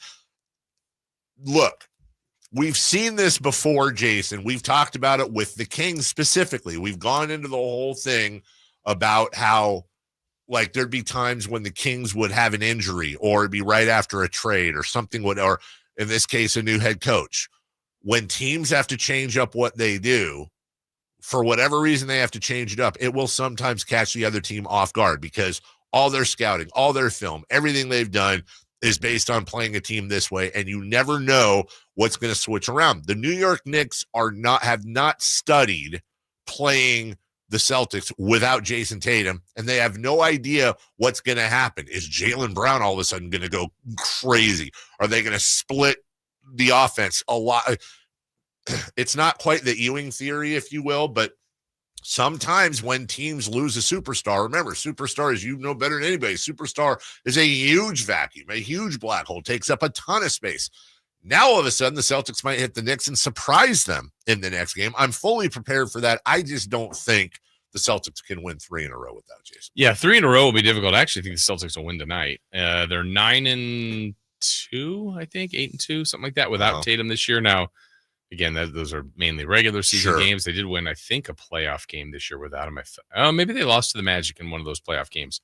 Nonetheless, I think the Knicks, I would just say better be careful. Look, they've been really good in this series. The Boston Celtics, though, have been also very good. They just blown. Yeah. I mean, let's think about back to games 1 and 2 that they absolutely blew it. But they've led a lot. The Knicks have had to make plays, and the end of game execution, the Knicks have been awesome. If that can switch for Boston, they could still win the series. I honestly think they can. I don't disagree. The odds are low. Yes. But you can see a path. Yeah. So, like, for example, if Boston won tonight, if I'm the Knicks, you better get game 6. Right? I mean, because then all of a sudden you've won 2 in a row. Yep. You're feeling good back at home. The narrative would change a little bit. But Knicks should feel good about the spot they're in, though. But, yeah, I think not quite there yet. The weird part is, like, you're going to play the entire next season without Tatum. Right. I mean, likely his first game is going to be October of 26. Yeah, probably. That's generally what the Achilles does. 2 champions will be crowned between now. The league will be so different, as will the Celtics. You want to know what the Celtics record? They played 11 games this year without Jason Tatum. So is it 9-2? 9-2. Yeah, 9-2. Both losses to the Magic. Right. Was that your stat? No. Okay, good. Also, what was I going to say? Oh, yeah. Knicks Celtics, 4 p.m. tonight. Who's favored and by how much? Go ahead, Chris. The Celtics by 1.5. Jason Ross. Celtics by 5.5. What was your second guess going to be? 4.5. Should have gone with your second guess. The Boston Celtics are favored by 4.5 tonight versus the Knicks. While we're at it, by the way, I got the Warriors and Timberwolves game up in front of me, 6:30 p.m. tonight. Who's favored and by how much? This game, of course, in Minnesota. T-Wolves 9.5. Timberwolves 7.5. The Timberwolves are favored by 11.5.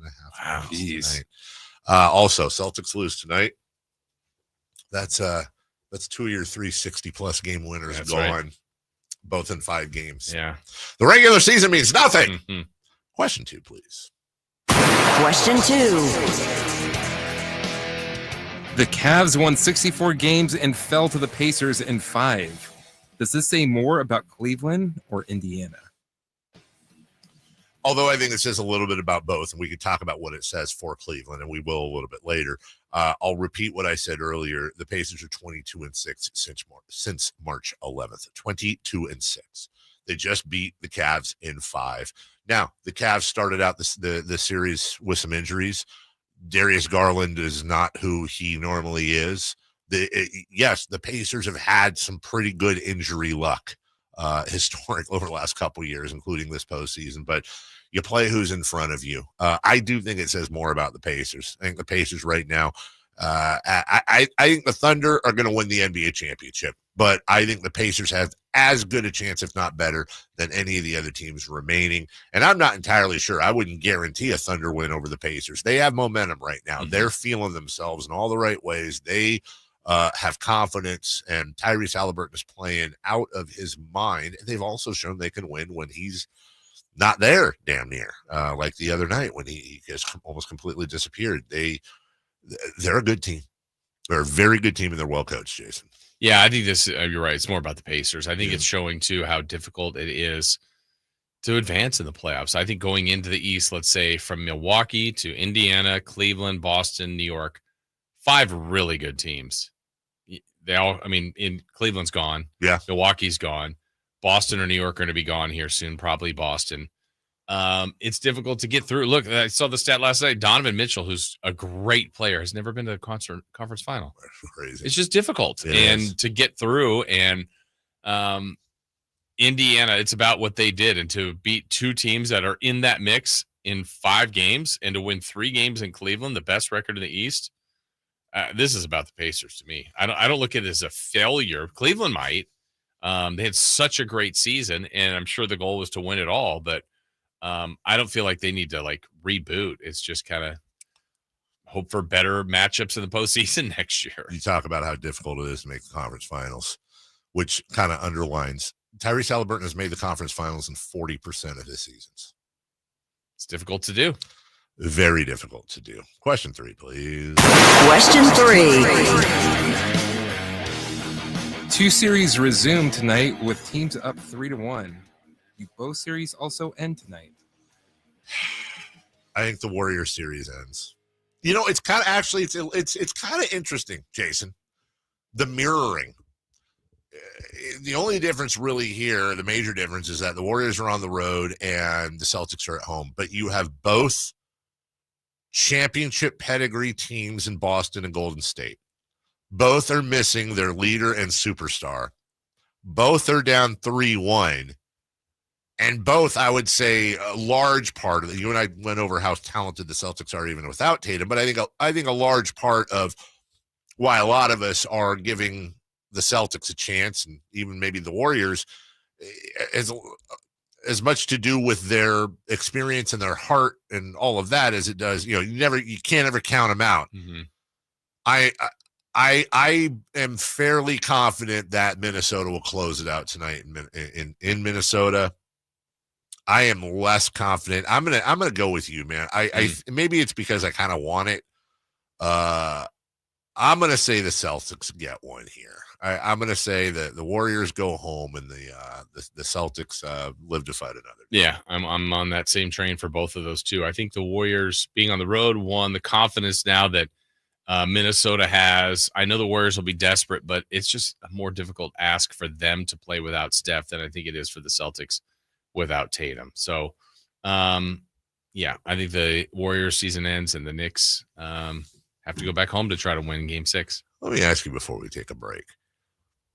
Is there a scenario where the absolute unlikely could happen and you find yourself pulling for the Celtics at some point? And let me present this to you.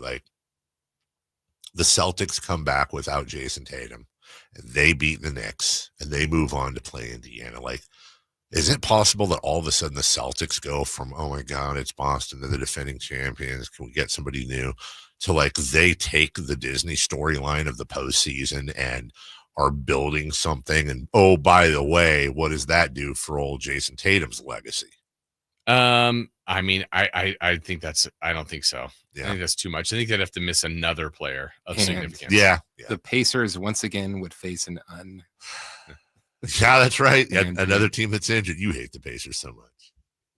Honestly, a team constructed of Porzingis, Holiday, White, and Brown, and Horford is really good. Yeah.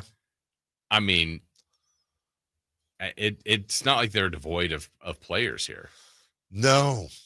The Boston team without Jason Tatum is 100% probably a top 4 team in the East. Mm-hmm. That's saying something. Yeah.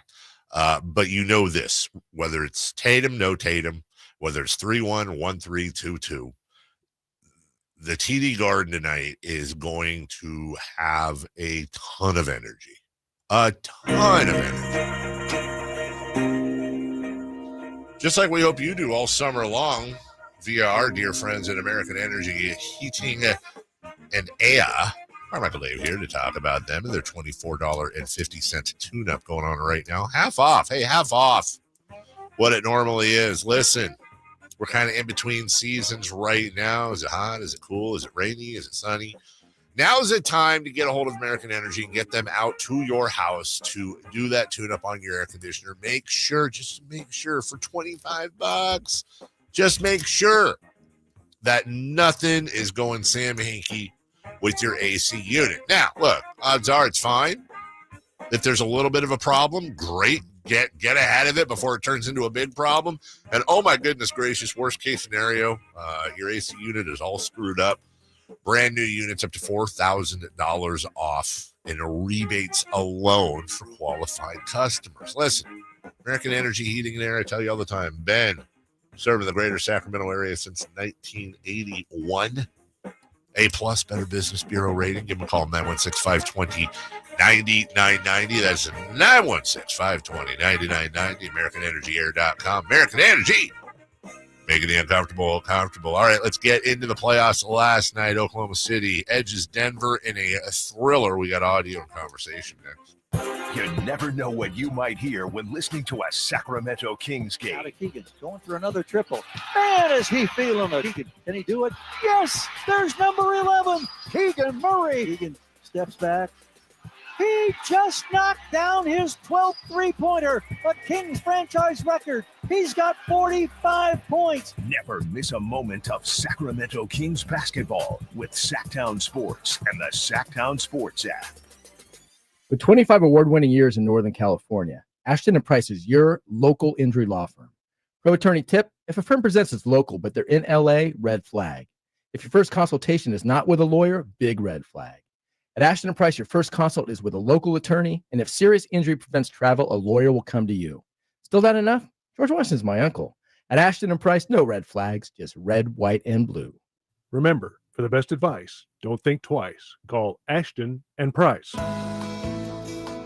Memorial Day is the unofficial beginning of summer and a time to reflect on the blessings we enjoy living in this country. Hi, I'm Frank LaRosa with a word about Naturewood Home Furnishings. At Naturewood's Memorial Day sale, you choose the offer. It's like two sales in one. Take 10% off regular prices or get 24 months of no-interest financing with payments on approved credit. Then you can choose from living rooms, sofas, sectionals, dining rooms, bedrooms, home offices, and so much more. Whether you're looking to lighten the mood in your living room, brighten up your bedroom, or tighten up your home office, you can shop and save big on the best selection of quality furniture, including Sacramento's largest selection of furniture made in the USA. Shop the area's best selection of quality furniture at Naturewood Home Furnishings, off Highway 50 at Hazel. Look for that water wheel.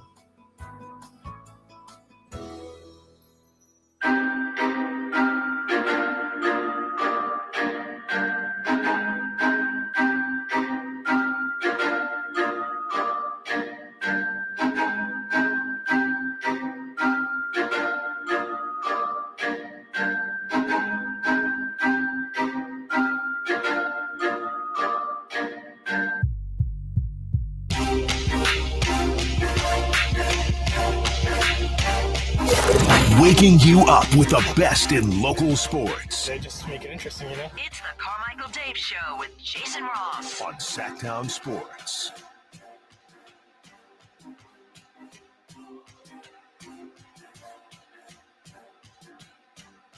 Dove angles right, lobs inside to Hartenstein, tips it in, excellent elevation, and that in with the left hand by Hartenstein as Dove has his second assist. Oklahoma City versus Denver, back and forth. And look, this looked like a game. I thought Denver was going to win this game. I did too. For a minute there. And then the Thunder got it going in the fourth quarter. Here's SGA. Shea straightaway on Brown. Spins, lays it up, and lays it home. OKC 98, Denver 96. Shea behind it, guarded by Murray on a switch. Dancing, shuttling, spinning, fading, 18-foot jumper straightaway. Got it, he's knocked down by Murray, and one coming. SGA rising over the top and splashing. Thunder 102, the Nuggets 100, 2:02 to play. One more for you for the presumptive most valuable player. Hartenstein screen, Shea jumped out by Brown. Gildas Alexander 5 to shoot. Angle left fires a 3 that's online. Got it! It's a king of Thunder money ball. Thunder by 6. Oh, baby! 47.4 left. There's a lot in there. There's a ton in there. I don't know everything he said. Cha-ching, a Thunder money ball. Oh, baby. There was a lot going on.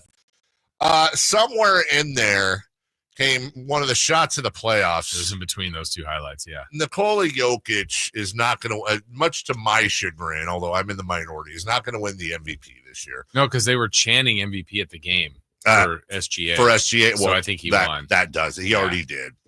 Time's running down, and this big, seemingly overweight but not really lumbering center is at the top of the arc. And he just kind of turns around and shoots. Jokic runs it down to midcourt circle. 6 on the clock. Jokic, spin move, one-legged three. Got it! Oh, my God! 103 to 103, the tie! One-legged three. He wasn't sure it was going in either. I don't know that anyone thought it was going in. And to be honest with you, at this point, I don't know why we don't think it's going in. Mm-hmm. We've seen him hit those shots. It's just, and then, like the 3/4 court shot against the Kings. Like, yeah, believable. Can you imagine playing Nikola Jokic and Horse? Yeah.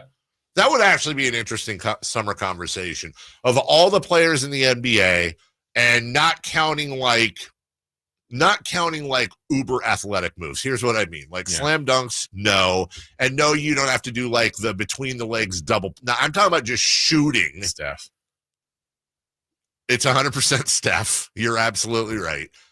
Is Jokic number 2? Probably not. To be honest, probably not. But, God, yeah, Steph, forget about it. That's probably the only basketball that Jokic loves, right? What? Horse. That's a great point right there. That's right. That's well done. 3-2 series lead for the Nuggets. 112-105. Jokic was sublime. 44 points, 15 boards, 5 assists, 2 steals. And he'd been struggling, especially for Nikola Jokic struggling.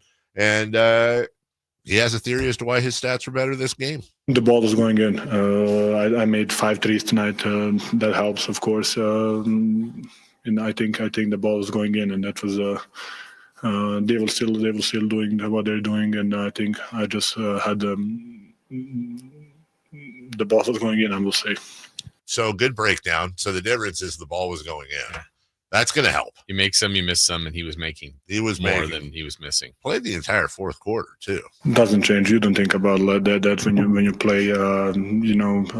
I felt it good, and I talked to DA, and he told me that if you want to stay, and then I don't know if that did that change whatever, but I think we had good looks, we had everything, so I think we just didn't make it. What were they outscored in the fourth? 30 something to 30-19, 33-19. Bring it up. It was. Here. Let me bring up. But I mean, they had the lead. They had, I wouldn't say total control, but they were in good position. Really had their chances to win that game. 34-19 in the fourth in OKC. So I mean, if Denver was able to, they were that close to taking a 3-2 lead going home. Outscored 15 in the fourth, and they lost by 7. Yeah, that's so 8-point lead going in. Again, that's not over by any means, but that's a lead you hope to protect. While Jokic was good in the fourth, he didn't get the help from the others. No, he didn't. And I think they got to find that. Look, they've been good. They got 2 wins against the Thunder, which is maybe a win more than I thought they would get in this series, and they've played them really, really well. I think they got to get to that thread the needle sweet spot of dominant Jokic with a lot of help from the other guys. That's the way they got to win the last 2. Whether they even get that choice may just be one more game. Well, and I couldn't agree with you more. And to your point, you got to wonder how much of it is like, come on, guys, they need help. Come on. If you get Murray and Gordon and Jokic all going, they're going to win. Mm-hmm. I've seen enough to know that they're going to win the game. God forbid Michael Porter Jr. How much of that is them? How much of that is Oklahoma City's defense is just tenacious, and they are 12 deep. That is a huge – when you look at Nikola Jokic, Jason, I was looking at his game log, just his playoffs alone. 46, 43, 43, 42, 42, 44, 43, 44. There's a couple of 30s in there. Those were in the blowouts, like the 149-106 loss. He averaged 40 minutes a game against the Clippers. He's averaging 41 minutes a game versus the Thunder. And it's just so amazing because not only does the guy not look like he's in the best shape, he also plays in the toughest place cardio-wise to play in the NBA half the time in Denver, and he's just going out there doing stuff you and I sure as hell couldn't do. Consistently. It's so funny. It's like, how many people, like, here's how good a shape Nikola Jokic is. I know there's people listening right now. I wonder how many people that are even in average shape could play 42 minutes, whether it's in Denver or Oklahoma City, and all you literally have to do the whole game is just run up and down the floor. Like, you're not going to shoot. You're not going to rebound. You are on the sideline, and you just simply have to run up and down the floor with the team. And I'm telling you, like, I think 95% of the country couldn't do it. Yeah, like a ref. Yeah, exactly. And Nikola Jokic is out there. I mean, so are these other guys too. But he looks like a dude you see at the park, except he's 7 feet tall, and he's out there. He's just the most insane basketball player. It's just is. He really, really is. I got a couple things for you here. Mark Daniel says, don't bet against Lou against Dort. Yeah, I don't bet against Lou. I said that. It's that simple. You know, he's just got an unbelievable there's just a special thing about him. You know, he's always going to stand back up. He's not perfect, but he's always going to respond. He's always going to compete. You always can count on him to do that. And I don't like betting against that guy. I was wondering why we didn't have clips from David Adelman, but we had them from Mark Daniel. And then I realized when I went to the top of our clip list that we're sent every day, I guess he's changed his name to Adam Adelman. So here's Adam Adelman, or as it says right here, Jason, Adam Adelmanon. Yeah. Okay. Adam Adelmanon, the head coach of the Denver Nuggets. I'm not sitting Nikola Jokic in the fourth. That was my decision. You know, I had a conversation with him. He felt good, and I was going back and forth with it. With the 4 timeouts, that was a big factor for me. You know, you get 2 of those timeouts. If Mark calls one, that's 7 minutes of rest. The 2, 3.5, timeouts. So I felt comfortable with that. I felt like the momentum of the game was going our way, and he was, very sure of himself. Wanted to play through him. I'll look back on it. I'll doubt myself because we lost the game. But keeping a guy out there that was 17 of 25 was extremely efficient, 5 for 7 from 3, at 44 of 15 and 5. So it was a decision that I made to leave him out there. I do not regret it right now, after a loss. But if I go back and watch the tape, maybe I'll have a different opinion tomorrow. Yeah, I don't know that you could regret that. Right. No, playing your best player the most minutes. I mean, I think if you took him out for 2 minutes, do you have a better chance of winning that game? I don't think so. And that's what it's about. Now, look, knock on wood, God forbid something happens to Jokic in this next game or the game after. Of course, people are going to be like, you were running him down. It's the playoffs, man. It's the playoffs. And you talk to the player. If there's something nagging at him, there's a lot of things to think about. But how are you going to fault Adam? He's the best player, arguably, in the world. You're fighting for your playoff life. You have an opportunity to get one on the road and take full control of this series. You're not sitting your guy unless he's asking to, and he sure as hell wasn't asking to. And it wasn't just what Jokic was doing from outside. His ability to drive is absolutely phenomenal, and makes you wonder if he's doing all that driving in a Hoblet vehicle. It's the Employee Pricing Plus event right now at Hoblet Dodge Chrysler Jeep Ram. You get the Employee Pricing Plus all that extra Hoblet savings. Let me give you an example here. Save up to $16,000 off MSRP on select new 2025 Ram 1500 crew cabs. Save up to 10% off MSRP on hard to find brand new 2025 Ram 25 and 3500s. Remember, look, Hoblet is different than your big city auto mall dealers. No dealer markups. There's no add-ons. There's no surprise fees. You're going to see at HobletDodge.com the true pricing. The price you see, that's the price you pay. No hidden fees, no add-ons, no surprises. That's why they are the most trusted dealer in California. And they're known for having the largest inventory of heavy-duty trucks in the entire state. Every type of Ram 2500 HD available, zero dealer markup. Check them out in historic downtown Woodland at the pre-owned Super Center, or downtown where you have the used cars, Hoblet Ram Truck Center as well. Over 200 vehicles available with 50 under 20 grand. Go to HobletDodge.com. Get yourself a great deal. Tell them Carmichael Dave sent ya. Jason Tatum, torn Achilles, surgery yesterday. What's the impact on the Celtics? We'll talk about it next. The Sacktown Sports 1140 newsletter. Right to your email. Get your latest on the Sacramento Kings, UC Davis, and Sac State with the Sacktown Sports 1140 newsletter. Visit sacktownsports.com to join. Ooh, ma. What was that? That is business phone bliss with the Ooma Cloud phone system. It handles all our voice, video, and messaging needs. You sound very calm. I am. Ooma has everything I need to run my business more efficiently, like virtual receptionist, call routing, and video conferencing. And it starts at just $19.95 per month per user, plus taxes and fees. Ooma. Nice. Find your business comm at ooma.com/radio. This message comes from Viking, committed to exploring the world in comfort. Journey through the heart of Europe on an elegant Viking longship with thoughtful service, destination-focused dining, and cultural enrichment on board and on shore. With small ships that bring travelers closer to the destination, there's more time to explore. And every Viking voyage is all-inclusive, with no children and no casinos. Discover more at Viking.com. Sacramento's premier music festival, Country in the Park, is this weekend with Bailey Zimmerman.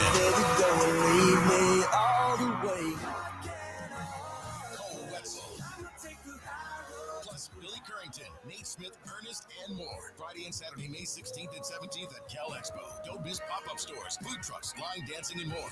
Country in the Park, celebrating 25 years, May 16th and 17th at Cal Expo. Sponsored by the California Army National Guard. Get tickets and more info at CITPFest.com.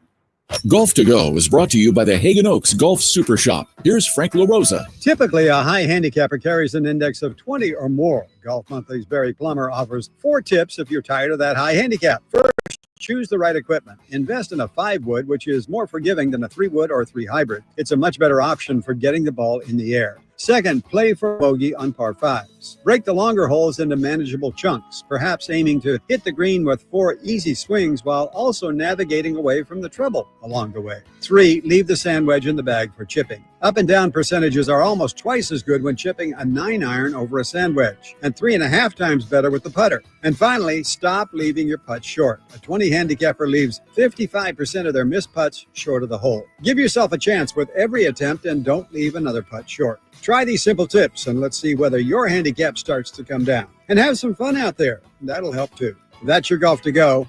I'm Frank LaRosa.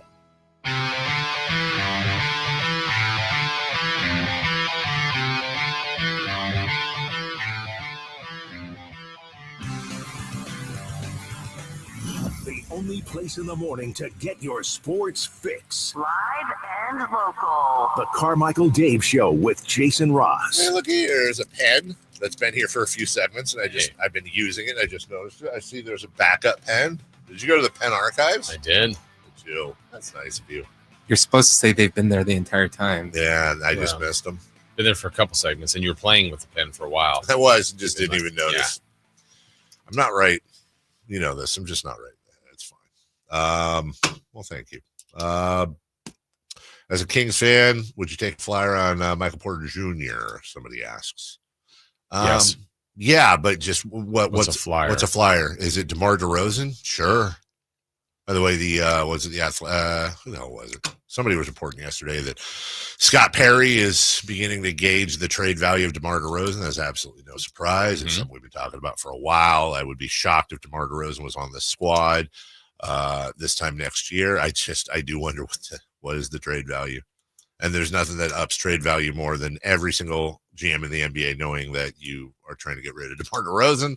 So, I'll say this about Scott Perry. It's a very good early test because if they can get anything positive out of this deal, anything other than just a salary dump, I will be surprised. That'll be well done. You can get a pick out of it. You can get a young player out of it. Hey, have at it. From the 916 as well, Lou Dort versus Keon Ellis, who you take. And I love me some Keon. Give me Lou Dort. He's starting for a 60-plus win team. I think Lou Dort is what Keon Ellis could be. And he's already there. So, love me some Keon, but I will take Lou Gentz. Lou against Dort. Lou, what a name. Yeah, it's Lou against Dort. Right. Versus Dort. Jason Tatum, as feared, torn Achilles. He already had surgery. That was the thing. Like, I was waiting all day. Like, where's the news? I think it's Achilles. And then they said the first report was he's already had surgery. Yeah. Like, wow. That must have been like they did the MRI and just rolled him right in. Well, yeah, and a lot of times I think, when people like someone will have off-season surgery, like, why did they wait so long? Because you're trying to avoid surgery. Surgery is still a procedure. Things can go wrong when people always joke, oh, so surgery was successful. It's not always. More times than not it is, but you're trying to avoid that. And so unless you have to, and in this case, they're like, yeah, we're going to have to. We can't avoid it. And let's go. Let's speed the process up. It's interesting, and good for him, by the way. It's probably like, hey, you want to wait a little bit? He's like, no, I want to start the recovery now. Like, they did the MRI. You have a torn Achilles. Okay, you want to go right into surgery? Let's go right into surgery. And, he probably had to pull out his insurance card, make his co-payment, wait in line. Yeah. Found this interesting. I don't know. It's just stuff I like to research. Did you know during Achilles Achilles surgery, in many cases, at least according to what I'm reading, they don't put you to sleep. During Achilles surgery, you receive a spinal anesthetic to block pain from your waist down. The surgeon will then make incisions around your ankle to reconnect the injured tendon with stitches. I never knew that. I assumed you got put to sleep and they opened up the old ankle and there you go. We'll have to ask Alan. Alan Stiles? Yeah. Did he have that? He did. Interesting. Shocked that you don't know that. He says it to everybody he meets. Does he? Is that like Hi, I'm Alan Stiles. I tore my Achilles. My Achilles. We should ask him about that in the crosstalk. Will I remember to ask him that in the crosstalk? No, but we will.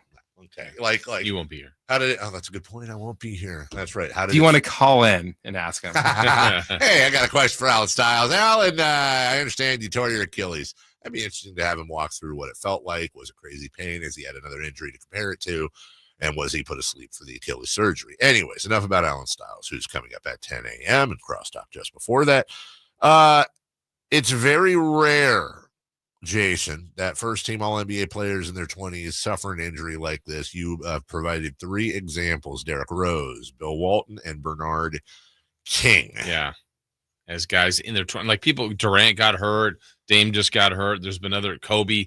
They were all in their 30s. Klay Thompson. And so he's in that, like I said, sweet spot prime of his career. And the question will be, like, Bernard King and Bill Walton weren't the same players after. No, they were and not. some argument would be Derrick Rose, too. I mean, Derrick Rose was an MVP and had significant injuries in his 20s and then, had a career. Yeah. But was not the player he once was. No. And that's when you look at Tatum, you hope that he comes back without really missing a beat. Yeah, and everything they're doing is really around Brown and Tatum. And so now you have another piece missing, which seems like, he'll be back in, it's over a year, right? Yeah. A whole nother season's coming. And then you're preparing for the season after that with him returning. Boston has a championship window, and I thought they had it for a couple years. Actually, I thought Boston would repeat this year. I think it's going to be really difficult now. And what do you do?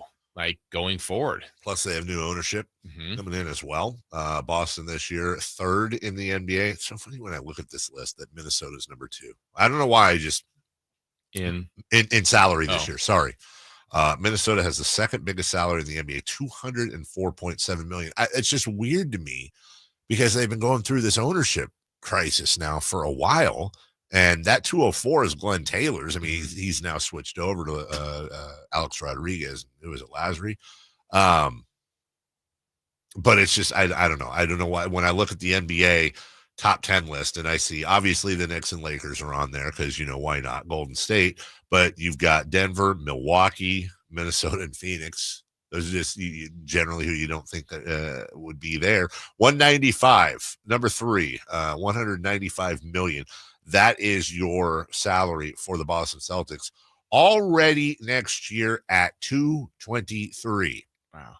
Already at $223, which is, as of today, that's $13 million more than Phoenix is set for next year. They will, unless another team decides to go above and beyond.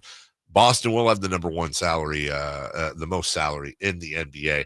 And that is led by, this is where Jason Tatum's extension kicks in. He goes from $34.8 million to $54.1 next year. Jaylen Brown makes $53.1, Jrue Holiday $32.4, Porzingis $30.7, Derek White $28.1. So here's the question. Mm-hmm.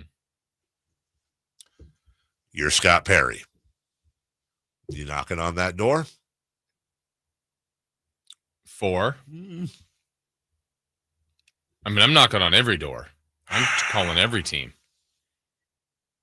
You know, the one that I would, you're not getting Brown or Tatum, so I don't think you get Brown. I mean, Tatum's hurt. You're not getting Brown.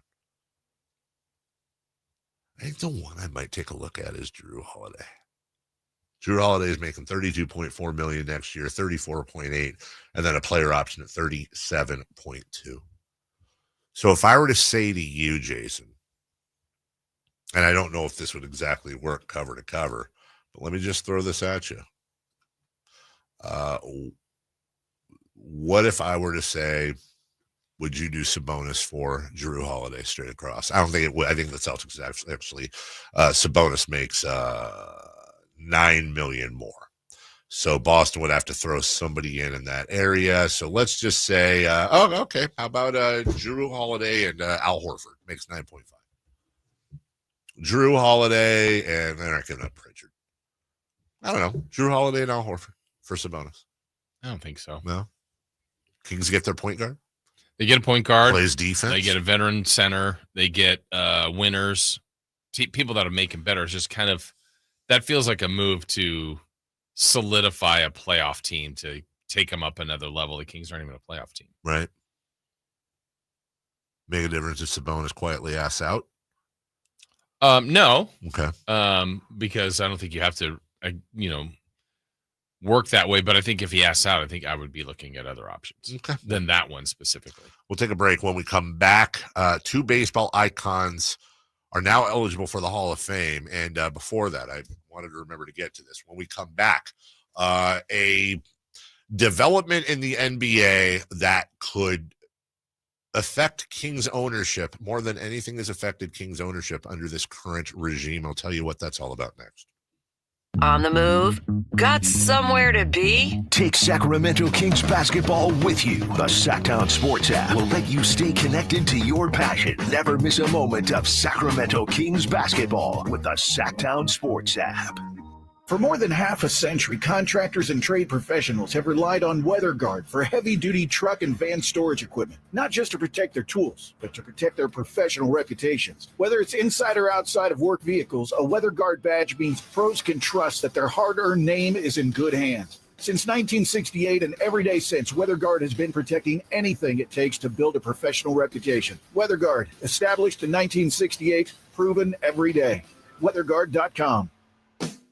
I'm Ken Korak with your Green and Gold Report, brought to you by Comcast Business, powering possibilities. Well, with second baseman Zach Geloff having spent the entire year on the IL, the A's offseason acquisition of Luis Urias as a free agent has turned out to be a shrewd move. As of the end of the last homestand, Urias had started 20 consecutive games at second base, hitting 4 home runs, including a walk-off against the White Sox, and his OPS almost .830.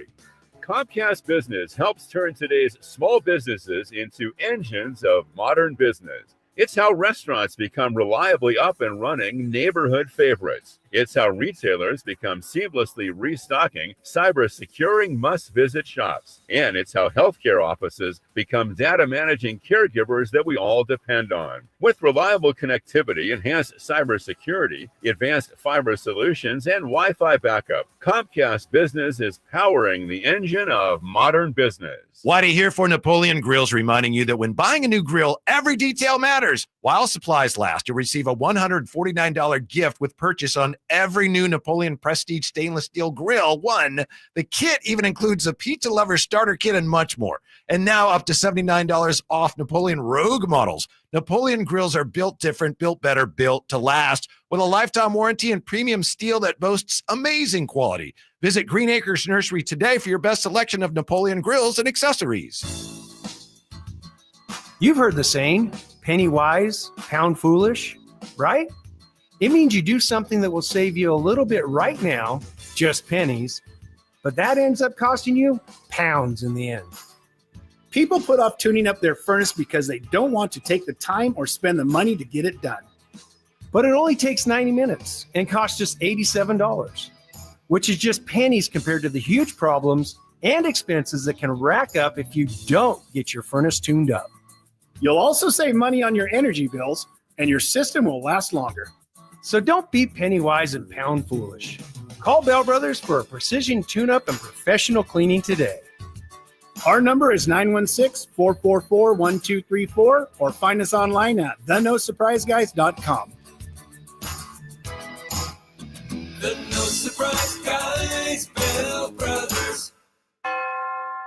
Great conditions, a fun layout, and unbeatable value. Timber Creek and Sierra Pines are Sacramento's #1 rated golf destination. With 27 holes, a spacious practice facility, and professional instruction, there's always a way to improve your game. Planning a tournament or corporate event, they offer customizable packages and award-winning catering to make your event effortless. Timber Creek is easy to find in Roseville, but hard to forget. Book your round today at timbercreekgc.com or call 916-774-3851. Capital Casino, conveniently located on 411th North 16th Street in downtown Sacramento. KHD1 Sacramento, KYMX HD3 Sacramento. Your flagship station for the Beam Team. From the Power Business Technology Toshiba Studios. This is Sacktown Sports 1140.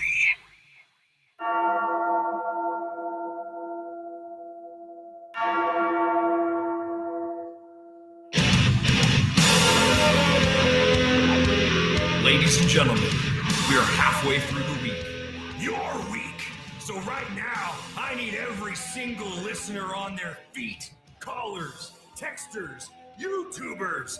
Make some noise for Sacramento's favorite sports morning show. Carmichael Dave, Jason Ross, and the man behind the glass, Chris Berlon.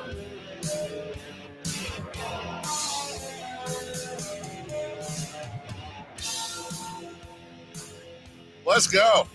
Let's go right now. Your phone calls at 1-800-920-1140. TC, good morning. Hey, yeah, what's up, Dave? Hey, Jay, so I really don't, Dave, I don't agree with you a lot, bro, but I got to agree on this situation as far as Jason Ross, how you don't do Domas for Drew Holiday and Al Horford? How do I not? You don't do that. Yeah, that trade like ASAP, I get it as Domas. Kings fans were like, oh, we holding on to him, bro, but a two-way point guard that we need a guard and a center that we could just throw in there, play defense, and get what we need with him and Valanciunas can hold the fort down. I mean, that's a trade I'm doing today, bro. Okay. That's all I got. All right, thank you. Hey, I was just doing it more on I feel like if the Kings were, let's go back to the year they were the 3 seed or something like that, and you're like, you're missing kind of something else. And what do you think? Just let's play that out. Win total next year would be just without any other moves on the surface. You're talking about Holiday and Horford. Holiday and Horford. I don't know that it wouldn't be any different than what we're at right now. Yeah, I'll give him a few more. Let's give him, I don't know, even 3 to 4 more. I just feels like that's about the same spot, and you got a little older. But that's why I say no. I don't think it's the worst idea. I passed our guy JC down below, our sales guy, and he actually hit me with something that I started thinking about. Here's a nuclear idea. Mm-hmm. I don't think the Celtics would do this, but let me just throw it out there. Would you trade Sabonis? If Boston offered you Tatum for Sabonis, would you do it? Yes. If Boston offered you Tatum for and whatever they wanted to throw back for Sabonis and DeRozan, would you do it? Yes. Because then now you're playing for something. Now, you're kind of lining up for his return. Now there's risk. There's a ton of risk. Sure. But now you could even then have a plan of wink, wink, maybe not being as good next year. You bottom out. Get a pick.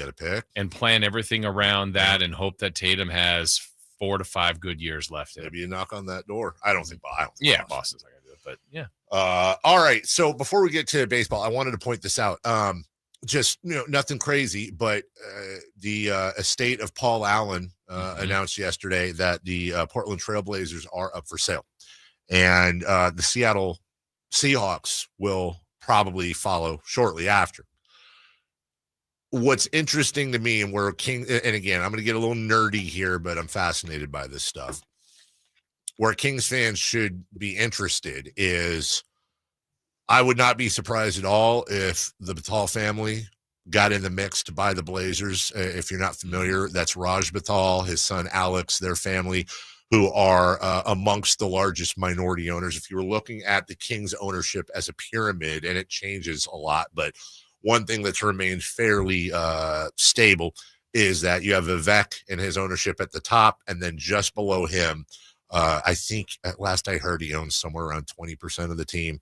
And then underneath that, you have Raj Batal and his family. You have the Jacobs, the Jacobs family that owns separate pieces that total up to a rather large amount. The Batal family already owns the WNBA team in Portland. So it would make sense for them to go after this. I don't know if they've got the cash or whatever, but that's for them. If that happened, obviously they would have to divest themselves of their ownership in the Kings. That would create the largest to date in the Ronadive era, the largest piece of the Kings available on the open market. What makes this really interesting is when you look at Portland and what it's going to sell for, they're not going to sell for what the Celtics sold for. But we talked to you yesterday about Vegas and Seattle in July. The owners will have an official meeting about expansion. It's almost certainly going to be Vegas and Seattle. And what we're hearing now is between the valuations, the Suns sold for $4 billion a few years, two years ago to Ishbia. The expansion fees sound like they're going to be around $5 billion per team. That's $10 billion with a little bit taken off the top for the NBA that will be divided amongst the owners. So that's a good chunk of change. So, if you buy in, not only are you getting this new TV deal, you're also getting a chunk of that expansion money. So why is this important? Because let's say in a different world, the Batal family buys the Blazers for somewhere around $5 billion. That's now going to evaluate their shares of the Kings, I would guess somewhere around $3 to $4 billion. Because again, I know I'm getting nerdy here, but non-controlling shares do not go for as much on the open market as a controlling share where you're the governor of the team. So You can reduce that by about 20-30%. That means that either somebody new comes in and buys that chunk, or as I understand it, you kind of go in order amongst the ownership group. Vivek would have first rights to buy up that, but that's a lot of money. That's a lot of money. I don't know what Raj's ownership stake is, but let's say it's, 8%. You're looking at somewhere in the neighborhood of $250,000 to $250 million to $500 million that Vivek would have to come up with to absorb those shares. But what if the Jacobs absorbed it? What if somebody else absorbed it? You have to have a minimum of 15% in the NBA bylaws to be a governing owner. And Vivek's not, even if he didn't touch a penny of that, I'm sure he'd be over that threshold. But you're now getting other owners that would be quite close to that. So anyways, I just want to put that on everybody's radar. Stay tuned. That might be a thing. The other thing I thought that was interesting. That's not a one person buys all. It can be split. It just depends. It depends. They could split it up, or if they find somebody, it's Raj's. It would in this scenario be the Batal's families. That's their call. The NBA obviously has to approve the new owners. I don't think the Kings can take any more. Like Arctos, the private equity firm, owns, I think, a little chunk, but I think they're at that limit. So you're looking at individual owners, and the list just isn't that long for people that have, $250 million lying around that they can't access because they're investing it. Yeah. The other thing that's interesting about this too is, and watch for this. So let's say the Seahawks, somebody wants to make a play for both the Seahawks and the Trailblazers. What I find incredibly interesting that could happen is that whoever buys the Seahawks, if they also want to buy the Blazers in one fell swoop, and there's a ton of money up there, what they could petition the NBA to do is say, hey, look, we want to buy this team, but we want the expansion team. In other words, why would you want the Seahawks up in Seattle and then the Blazers down in Portland. So then what happens is you basically buy the rights to the Blazers, which then turns to the rights to the Sonics that they get in Seattle, so they can have the Seahawks and the Sonics. They get the Blazers team and throw them into the Sonics history, and now they're in Seattle. And then Portland effectively has the expansion team. Whoa. You follow what I'm saying there? But why would they allow all that? Well, when you've got both the NBA and the NFL, and you've got somebody throwing around that kind of money, which is probably going to be somewhere upwards of a combined $11 billion, and you want to have ownership in the same place, now all of a sudden you've got all this backroom. The NFL doesn't care. They've got the Seahawks in Seattle. But if somebody comes in and says, hey, I'm not necessarily interested in the Blazers, I'm actually interested in this expansion team. So they turn around and they buy the expansion team for $5 billion, or they effectively become the expansion owners in Seattle, and then Portland stays in Portland. Right. You get my point. Nobody's moving, but it's advantageous to have the owner with the same two groups in the same city. Yes, Chris. I'm sorry. I'm still trying to. So the Trailblazers team would go and become the Sonics, and then the Trailblazers would have the expansion team called the Trailblazers. In that crazy scenario, yeah. It just feels very messy. It is and it isn't, because really it can be quite clean. You're just basically pretend like Portland moved cities, and Portland Blazers now moved up to Seattle, and Scoot Henderson and all those guys are now playing in Seattle as the Sonics, as the established team. And then boom, the Blazers are now down in Portland. If I was a Blazers fan, I'd be pretty upset about that. Yeah. No, I wouldn't blame but them. I don't think that's going to happen. I don't think it's going to happen either. But I would say this is going to get the fact that there's an expansion coming and the Blazers are for sale, I think is rather. But as we all learn, fans are secondary in the sports market. Oh, of course, 100%, including baseball fans. Now you have both Pete Rose and Shoeless Joe Jackson have been removed from the permanently ineligible list. Are they on the way to the Hall of Fame? Let's talk about Pete Rose first. The hit king, Pete Rose. That's what he is. None other than the home run king himself, Mr. Pete Rose. Pete, it's Dave, Katie, and Nate. Thanks for joining us. How are you? I'm doing well today, and I appreciate that. But actually, Barry Bonds is. I said the home run king. He I literally caught hit it. himself in the head I right am when the that happened. stupidest person in the world. I call myself the stupidest person in the world. Yeah. That's a really good Pete Rose memory. I wonder if he ever told that story. One time I was introduced as a home run king. I don't think he would use those words.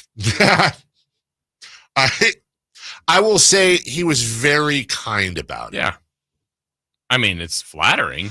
I don't mind anyone saying the only thing that's ever bothered me about that. I don't mind anybody saying how much of an idiot I am that I mixed it up and I called Pete Rose the home run king. What I do mind is I feel there's like 3 people out there that legitimately think I thought Pete Rose was the home run king. I watched him break Ty Cobb's record live. I still have the little Sacramento Bee clip from the day before. I still remember the headline. It said "fit to be tied," TY apostrophe, like out of the B. Clever color photo front page. Oh my gosh, you're just lame. Shut up, Katie. And color back then? They did, as a matter of fact. By the way, if you think that you notice I said Dave, Katie, and Nate. If you think Katie and Nate weren't absolutely brutal on me for the rest of the day. Yeah. Well, anyways. So Jason, as we get into the next segment, we'll just pause for a minute. We talked about Rose and Jackson. We'll reset that clip. But what about the Roidsters? Yeah. What about the folks that were taking the cream and the clear and the needle? Where do we go there? What does this say, if anything, about them? We'll talk about it next. Malik Monk plays here. Started left, goes right, steps back, launches the 3. Nothing but net. Oh, that was just filthy. Oh, my, that was sweet. Sacktown Sports is your proud home of the Sacramento Kings. Did you know your skin is the largest organ of your body? Huh? That's why you should shower with Old Spice Super Hydration Body Wash instead of plain old bar soap. Love your skin by super hydrating it with vitamin B3 and glorious notes of vanilla and shea. Did you know that my super hydrated skin is the second largest organ of my body? The first is my heart. Old Spice. Men have skin too. Old Spice Super Hydration Body Wash. 24/7 renewing moisture. With daily use. Ready to order? Yes. We're earning unlimited 3% cash back on dining and entertainment with the Capital One Saver card. So let's just get one of everything. Everything? Fire everything. The Capital One Saver card is at table 27 and they're earning unlimited 3% cash back. Yes, Chef! This is so nice. Had a feeling you'd want 3% cash back on dessert. Ooh, tiramisu. Earn unlimited 3% cash back on dining and entertainment with the Capital One Saver card. Capital One, what's in your wallet? Terms apply. See CapitalOne.com for details.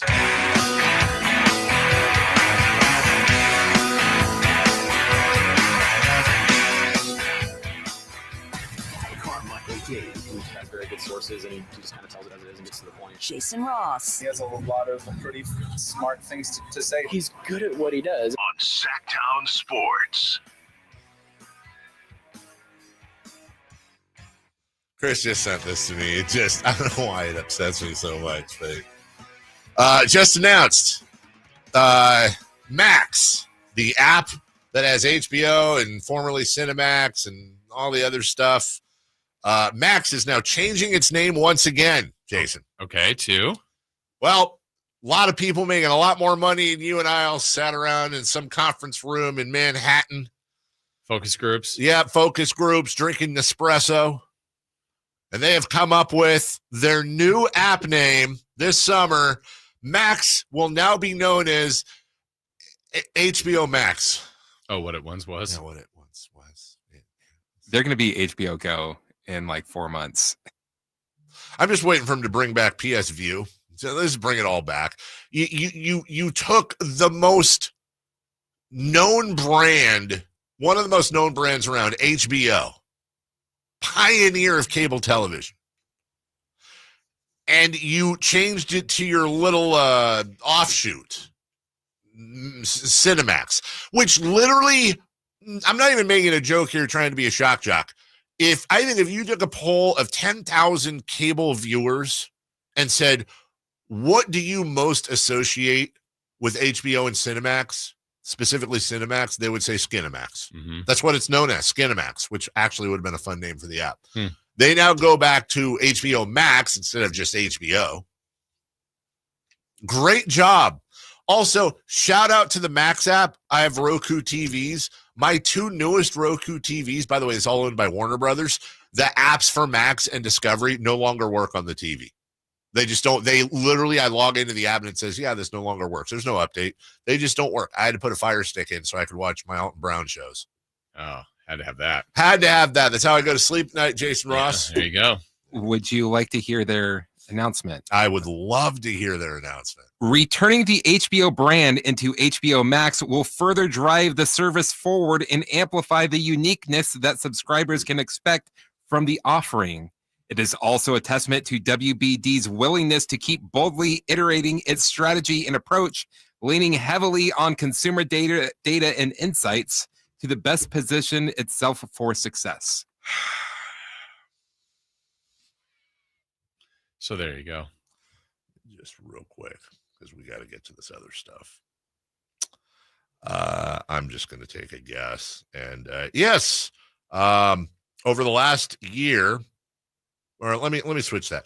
Over the last 5 years, Warner Brothers Discovery, their stock is down 56.3%. And I believe they've been run by the same guy the entire time. Might be time to fire him. Or promote him. Give him a raise. Which is probably the case. Because I think he runs David Zaslav is his name. He is David Z, the current CEO and president of Warner Brothers Discovery. He's been running it for 19 years. Running into the grunt. Where can I get that job? He's the guy that's behind the, let's just never show these movies so we could get a tax break on them. Yes. Golly. Anyways. Pete Rose and Shoeless Joe Jackson have been removed from the permanently ineligible list. What does baseball do with the steroid folk? Yeah, because it seems like, and what you liked about this was the statement basically is banned for life. Well, Shoeless Joe's been gone for a long time. Pete Rose passed within the last few months. Now they're eligible. What do you do with the guys here because they weren't banned? No. I'm going to go back to, I'm just going to stick with what I said earlier. I actually, weirdly enough, I don't think there's a perfect answer here. Every time I think they should all be in the Hall of Fame, then I go, they broke the rules. They shouldn't be in. I myself am back and forth on it. I think I lean more towards everyone should be in the Hall of Fame that should, is eligible, that played well enough, but I think it's a goofy road. The way I've come to rest on this, at least right now, is that I think Rob Manfred actually made about as good a play as you could make. That's my opinion. I think Pete Rose was banned for life. Pete Rose is dead. He's not coming back. He's not still alive. Neither is Shoeless Joe Jackson, who's been dead far longer than Pete Rose. I'm actually okay with the idea of if somebody suffers a lifetime ban and yet you want to kind of you want to put 2 feet on either side, you say, okay, well, your punishment is you're never going to see the Hall of Fame. You're never going to have your Hall of Fame speech. You're never going to unveil your plaque. You're never going to be there with your family. You will not walk this earth seeing yourself in the Hall of Fame. And I feel like that's punishment enough. Then after they're gone to satisfy history, then if they're voted in, you throw Pete Rose in, you throw Shoeless Joe Jackson in. And if you want to carry it over, then maybe Barry Bonds once he passes. Now all of a sudden he's eligible for the Hall of Fame. And you're saying that because or excuse me, he gets voted into the Hall of Fame because of cheating the game in some version. We're getting into now the reason whether I agree with what Pete Rose. Here's the thing. No, not Pete Rose. I'm going to Bonds. Oh, to Bonds. And whoever else has been basically labeled a steroid player. I personally think they should all have already been voted in. Right. I think Major League Baseball was suffering because of the strike. Well, I know that. I think people were basically looking like porcupines in the dugout with needles coming out of their eyeballs, and baseball knew everything about it. Did absolutely nothing. They knew Victor Conti. They knew Balco. And guess what? Chicks dig the long ball, said Tom Glavine. Sosa and McGuire, who were basically like that one dude in the football movie, The Program, Latimer, that just the coach, James Conn, knew he was on roids, didn't care. It helped him win the title. Same thing. Baseball knew. And guess what? Baseball profited off of these guys doing steroids that are walking around right now with a couple of blueberries between their legs and God knows whatever health issues they're going to have. Baseball profited. I say, screw it. They all get in. Yeah. That's me. I just think, again, back to the hypocrisy of saying that, I believe that baseball and a lot of sports would agree, like cheating the game or betting on the game is probably the biggest infraction you can do. Yes. I feel like sports in general kind of treat it that way. And I know there's nuance in different cases in here, but I mean, wouldn't the argument be like, why were they suspended or why weren't they suspended or why were they banned? Not even banned. I don't think anybody's been banned, but it's looked down upon to take performance enhancing drugs. That's right. So they aren't in now. They've already passed the 10-year limit. I don't know when they get in. Do they have to pass? So now you're almost now equating those as the same thing, that even though they were never banned. Yes. I don't think it changes anything ultimately. I don't think Rob Manfred changes anything for the steroid guys ultimately. They still got to get in. They still got to get voted in. Yeah, which they're past didn't they just miss it this year? Yes. 10 years? And on top of that, nothing. There's no mandate now. Right. Just Manfred's thing affects Rose and Jackson and those guys. Eddie C. Cott and Buck Weaver and all those guys. Nothing. The steroid guys have always been eligible. There's been no banning for life. There's been no banning at all. So you would have to have these voters turn around and vote in the roid guys. Yeah, which is funny to me because now you're asking people, mostly writers, to be the judge and jury on this when maybe the same group is voting on them to be MVP. That's right. The same group is voting on them to, all-star. Their fans vote on that, but it's a weird process. For example, this is probably a terrible analogy, Dave, but like, I don't think this was that big of a deal in football, but Tom Brady got suspended 4 games for deflate. That's right. I didn't think it was anything. Same. But the league did. Sure. Under terms, they must have thought that there was an advantage or he was cheating the game, right? Why else are you suspended for 4 games? Are you going to keep Tom Brady out? I know, again, it's not apples to apples here, but I just feel like there needs to be some consistency, and there's no way there's any consistency in any of this. No, and I'm trying to think right now. There's got to be NFL players that are in the Hall of Fame for the NFL that use PEDs at some point. Sure. Also, by the way, when we're talking about PEDs, I always feel like we lose in the conversation. We're talking about banned substances because NFL players and to-a-point baseball players use performance enhancers all the time. They're using them today. Yeah, well, even when McGuire admitted to, what was it? Androstenedione. It was not illegal. That's correct. So now I think he's lumped in. Now, was he taking others? I don't know. Sure. I mean, he's a massive man. Yeah. But you've got these guys taking greenies and crosstops that are all, they're basically, not all of them, but there's a number of them that are rolling out there like they just swallowed a nice little meth baggie. Yeah. And they're going out there with pupils as big as their faces. That's a PED. Right. But now how about this? How about you get the needle for the knee that's hurting you? Is that a PED? Right. What is the line? So we're talking about you get a prescription for Adderall. Right. PED? Yeah. So we're talking about banned substances. Yeah, and not basically PEDs. anything that's helping you perform. And just like even the nuance of if there's something that you believe is performance enhancing that's helping you hit home runs or helping you stay on the field, whatever it might be, where's the infraction lie of stealing signs in the trash cans? That's and the whole right. Astros thing. I mean, everybody's always looking for a competitive advantage. And That's I know right. there's people in the Hall of Fame that did their own version of competitive advantage. And I just think, again, there's a lot of hypocrisy. There's talk about Pete Rose with steroid use and corking his bat too. By the way, can we? And here's the thing we should be very clear about with Pete Rose. He bet on baseball. He probably used steroids. He probably corked his bat. Those aren't even the worst things he did. Yes. Like, let's just be really clear. Like, he was a horrific human being. Like, he was a really bad human being. Like, not a great guy. Okay. So, but that doesn't keep you out. No, it does not. Ty Cobb's sitting there right now. With a Sometimes nice it helps big you. Yeah. Here's the thing. If I was commissioner of baseball on day one, Shoeless Joe, you're in. Pete, you're in. Barry, I would appoint a committee to take emotion out of the equation. And I would take all the players from that era, Sammy Sosa, Mark McGuire, Barry Bonds, Rafael Palmeiro, Roger Clemens, Alex Rodriguez, on down the line. I would average out the modern day numbers for the Hall of Fame.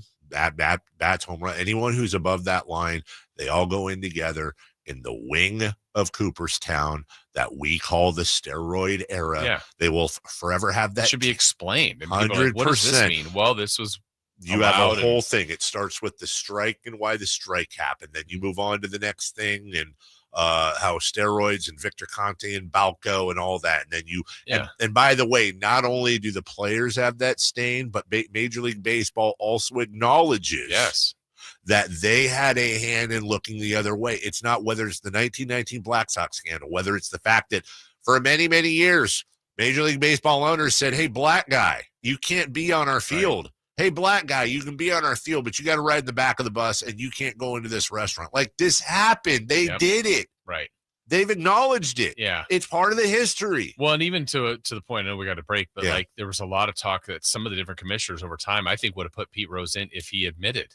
And so now we're just working on, which that's his own crutch that he never did. Yeah. But if he had, I think someone would have put him in. And now it just feels like everybody's got a different policing of this. There are those who say, as we go to break, and I don't have trouble believing this, that Pete Rose was blackballed from any chance of getting the Hall of Fame all those years because most baseball people, especially those in the commissioner's office, blamed him directly for Bart Giamatti dying. It was pretty shortly thereafter, It was right? right after. And who knows? Yeah. But that was just a whole messy thing. We'll take a break. When we come back, the NFL schedule is released today. We'll go over the Niners and a few other teams as well, as that means NFL's around the corner, right? It is. It's right around the corner. We're back next. You never know what you might hear when listening to a Sacramento Kings game. Out of Keegan, going for another triple. Man, is he feeling it. Can he do it? Yes, there's number 11, Keegan Murray. Keegan steps back. He just knocked down his 12th three-pointer, a Kings franchise record. He's got 45 points. Never miss a moment of Sacramento Kings basketball with Sacktown Sports and the Sacktown Sports app.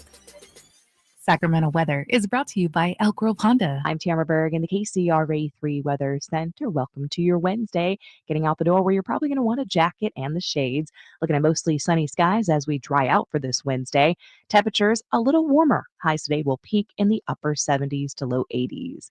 Get the latest forecast on the KCRA 3 News and the KCRA 3 app. Memorial Day celebration comes early at Elk Grove Honda. See, test drive, and purchase your brand new Elk Grove Honda at attractive prices right now. Visit Elk Grove Honda in the Elk Grove Auto Mall. We have the right Honda at the right price. I gotta get an Elk Grove Honda. There are so many benefits of working with the Overhead Door Company of Sacramento. Now, we chose them to get our new garage doors, and we're so thrilled that we did. They look absolutely amazing. Jason Ross here. And for us, well, we just flat out needed new garage doors. But maybe you do as well, or maybe it's just repairs to your existing doors. Well, the Overhead Door Company of Sacramento can help you with that. It is also a great time of year because this is when homes go on the market. So is yours ready? Well, one thing, don't forget about that garage door, because a new garage door can increase the value of your home. First off, with Curb Appeal, a new modern or stylish garage door can improve the overall appearance of your house. Also, the return on investment. It is one of the most cost-effective upgrades to increase your home value. You can see for yourself. Just visit the showroom off Franklin Boulevard and ask about the Sacktown Sports Special. Overhead Door Company of Sacramento, the genuine, the original overhead door. Always look for the red ribbon logo. The Hagen Oaks Cutting Edge Putter Fitting Studio offers you more technology, more choices, and more service. Hagen Oaks wants to be your go-to total golf game fitter. With $30,000 worth of state-of-the-art technology ready for your fitting, Hagen Oaks will help you make your best putting stroke while finding the best putter design, shape, hosel, length, and loft for your game. Schedule your fitting at the Hagen Oaks Player Performance Studio by calling 916-808-2531. That's 808-2531 for more. Water. It's more than just a word. It's morning routines, backyard memories, and everything in between.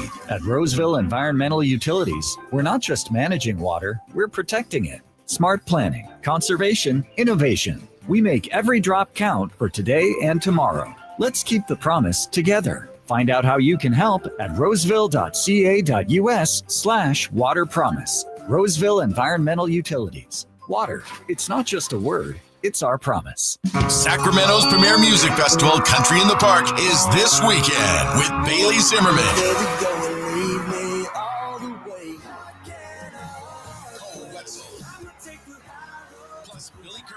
Nate Smith, Ernest, and more. Friday and Saturday, May 16th and 17th at Cal Expo. Don't miss pop-up stores, food trucks, line dancing, and more.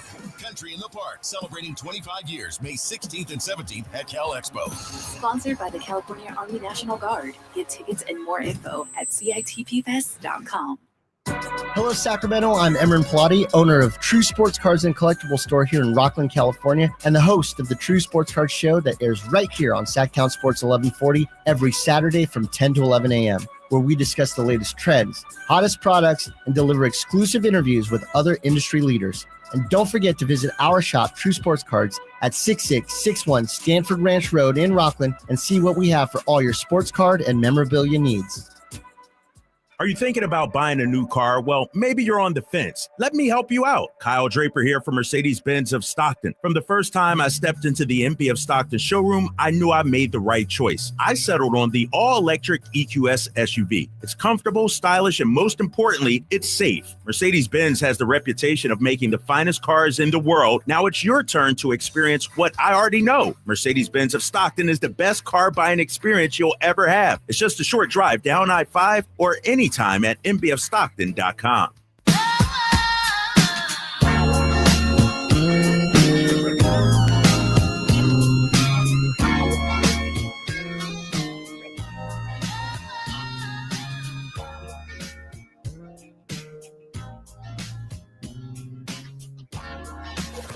waking you up with the best in local sports. They just make it interesting, you know? It's the Carmichael Dave Show with Jason Ross on Sacktown Sports. Hey, there's people that already have flowers on their tomato plants. I've got tomato envy. I don't have flowers on my tomato plants yet. What are you doing wrong? What am I doing wrong? I'll tell you this much, Jason. I know that's why I was just looking at a survey that we got in our email on radio listening, sports radio specifically. It's in your email.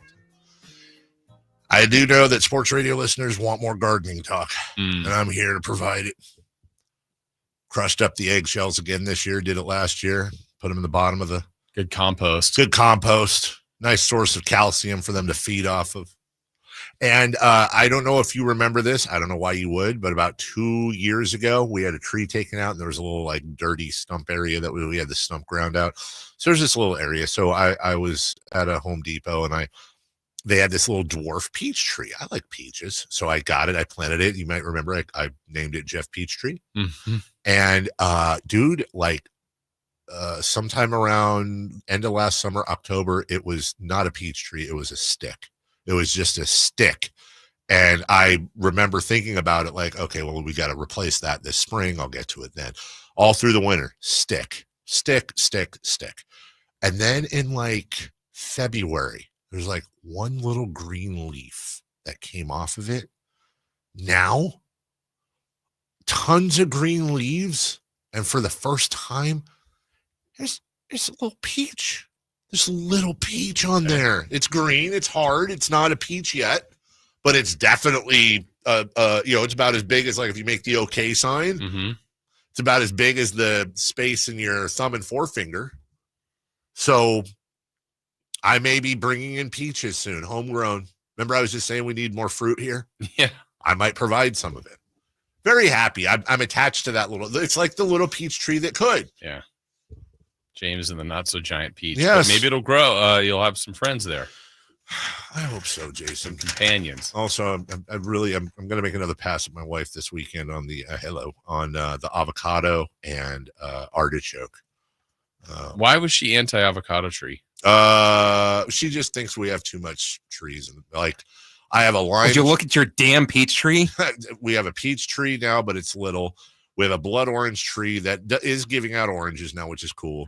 We have a key lime tree that is nice and big, but it's not liming yet. We have strawberries. Did you plant all these? I did. And I mean, what would be better than an avocado tree if you like avocados? We had an avocado tree when I was a kid. Wasn't it great? It was a great climbing tree too. It was really good scale of. Oh, so it was big. Oh, it was a tree. And you just had like all the avocados you could eat, right? What a great thing. Avocados are so expensive. Yeah. What a great thing just to be able to go in the backyard and be like, guacamole. And it's pretty good for you. And it's pretty darn good for you. Healthy fats, they say. And then artichokes, like I said, the chips of the vegetable world. Yeah, you're not an artichoke. No. That's fine. Well, you know what? A lot of people on the Niners are artichoke guys. Yeah. That's what I hear. And they've got a favorable looking schedule going in. The NFL schedule released today. Yeah. The 49ers will play, of course, the NFC West, the NFC South, and the AFC South, plus 3 other games. Yeah. So, I mean, as far as you just look at that as a blanket statement, the NFC South, not the best of divisions, at least last year. And we know how this changes every year. AFC South, the Texans were a surprise last year, but for a while, really, Titans, Jags, Colts. I mean, that's not a bad draw for the 49ers. And then there are other non-games from those divisions. They get the Giants, they get the Bears, and the Browns. So now we don't know when it's all laid out. Sure. It'll all be announced today. But, a year ago, they had a first-place schedule. This next year, they do not. So that'll be pretty favorable for them. As you kind of mentioned there, Cardinals, Rams, Seahawks, Falcons, Panthers, Jags, Titans, and Bears at home. Oh, my. Cardinals, Rams, Seahawks, Bucks, Saints, Colts, Texans, Giants, and Browns on the road. So 9 road, 8 home. Okay. And honestly, look, there's one thing we've learned through the years when it comes to the NFL. It is incredibly dangerous to look at a schedule at the beginning of the year and go, that's a tough one, or that's an easy one, because every year what is it, every year for the past 170 years. I think it's something like that, maybe close. 4 teams that didn't make the playoffs last year made the playoffs the next year. There's always like a division winner that finished last year. Like the NFL's turnover and all of that is insane. So we're looking at this right now, and if you just looked at it by record, that's a hell of an easy schedule. Yeah. But, I personally think the Bears are going to be much better this year. I said that last year. I think it was a year off, but I think they're good. By the way, I said the Bears are going to be better last year, but what did I also say? I'm going to caveat myself here. I also said that Matt Eberflus and, God, who was their offensive coordinator? It was terrible. I just blanked. I know who you're talking about. You know what I'm talking about. Like, they were going to – I don't want to say the Bears are stacked, but the Bears have a lot of good young talent, and they've got some veterans there. Well, I bet people think, and as they should, look, the Niners were as good of a team for a couple-year run there, and they were one of the favorites last year, and then the season just fell apart on them. I don't know what the kind of overall perception is going to be on the 49ers going into the year. Based on the year prior, it wouldn't be that high. Luke Getsy. Oh, yeah. Anyways. Yeah, I'm with you. I don't look, a lot of the 49ers right now, weirdly enough, have the second most cap room in the entire NFL. Okay, that's that's the good news. The bad news is they still have Brock Purdy. That whole thing is waiting in the wings. When you look at the Niners and there, that I don't know that it's been a while since I've seen a draft. Of course, draft grades are funny, as we always say, but people are all over the place when it comes to the 49ers. I've seen people absolutely tear their draft up. Like, this was a horrible. I saw one guy, I think, gave him like a D-, like terrible. And I'm talking about major publications. And then I've seen others. I don't know if I've seen an A, but I've seen a lot of B's. Look, Purdy's going to be back. Fine, no problem. You hope McCaffrey will be back and fully healthy. And that's obviously a huge difference with Garendo behind him and Jordan James. You're hoping Brandon Ayuk is able to, he got a lot to prove. No more Deebo Samuel. Right. George Kittle's back and re-signed. Kyle Juszczyk left and then came back. There's that. Trent Williams is another year older. Dominic Puni had a great rookie year. You added Michael Williams to Bosa's defense there. You still have Fred Warner, Malik Mustafa. There's questions as to when he's going to return. They've lost some people, though. I don't know how much of last year with the Niners. I know a lot of it was injury. It's stupid analysis, but if the 49ers have as good of injury luck this year as they had bad injury luck last year, the 49ers are going to probably win the NFC West. Mm-hmm. But how the hell are you supposed to analyze and predict injuries? Right. But the schedule is set up very favorably for them. Yeah, that's good. And then, this Purdy thing's been taking forever. I thought this was going to be addressed and done. And the Niners has kind of been their MO in the past. Some of these things take a long time. Well, it's just a matter of what do they want to pay him and what is he looking for? I was really hoping they'd get it done early. And honestly, I was hoping it would be one of those, like, it's not as much as we thought he'd get, but he's still generationally wealthy. But there maybe is a little bit of a hometown discount because of him playing in that Shanahan offense and the fact that they plucked him. Look, Purdy doesn't owe them anything. Let me be clear. He should make as much money as he wants to make. I want to be incredibly clear about that. But there is an argument to be made that if the Niners didn't draft him and if he wasn't in Shanahan's offense, like, just think about it. You're Mr. Irrelevant. You're the last person picked in the draft. So what happens if John Lynch doesn't pick Brock Purdy? Has Brock Purdy even started an NFL game? Legitimately, right. He's got to attach himself to a team. He's got to somehow have something happen ahead of him. Yeah. He has to be surrounded by people that have talent, and he has to be with a competent offensive coordinator. He was put to his credit, he took every advantage of every opportunity given to him. I'm saying there is a non-zero chance. In fact, I think it's a coin flip that if Brock Purdy wasn't taken by John Lynch with the final pick in that draft, Brock Purdy maybe has never started an NFL game. And oh, by the way, might be out of the league. He might be out of the league. And if he has started an NFL game, odds are he's picked up by some crap team that has a crap team, that has a crap offensive coordinator, that has crap wide receivers and no offensive line. And yeah, maybe Brock Purdy being the third guy on the depth chart, an undrafted guy, maybe Brock Purdy gets in a game, and what happens? He goes, 10 of 21 with 2 picks because he's peeling dirt out of his helmet the entire time. Like, Brock Purdy should make a ton of money. I do think there should be a little bit of, you know what, guys, you believed in me. I want to win a championship. I know taking less money is going to help us win a championship. I'll make you a deal. I'll take 75% of the going rate if you promise me that other 25% you're going to reinvest and put people around me that are going to protect me and that are going to give us a chance to have that legacy. I know he would be your client, but if you're his agent, are you I'm okay taking with that? every penny I can possibly Exactly. get and screw you, San Francisco. Yeah, exactly. But you know what? The agent works for Brock Purdy. Right. That would be my only pushback. We'll take a break. When we come back, who's hot? I don't know. Who's not? Also don't know that. And we do need to go streaking. We'll do that. We'll take our clothes off and get to the rest. Well, it's streaking. We'll do all that next. The Sacktown Sports 1140 newsletter. Right to your email. Get your latest on the Sacramento Kings, UC Davis, and Sac State with the Sacktown Sports 1140 newsletter. Visit sacktownsports.com to join. I can't believe how spotless my floors look after using the Swiffer Power Mop. No more dragging around a heavy mop and messy bucket. Now I get the same deep clean without all the work. Thanks to the powerful solution and scrubbing pad of the Swiffer Power Mop, dirt and grime don't stand a chance, and I don't break a sweat. Mic drop. Mop drop. Swiffer Power Mop.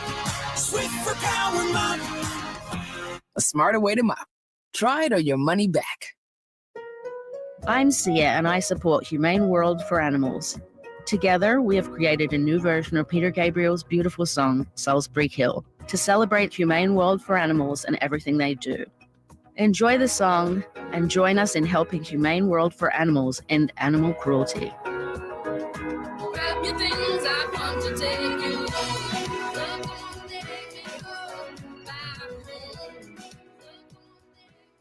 Ready to order? Yes. We're earning unlimited 3% cash back on dining and entertainment with the Capital One Saver Card. So let's just get one of everything. Everything? Fire everything. The Capital One Saver Card is at table 27, and they're earning unlimited 3% cash back. Yes, Chef!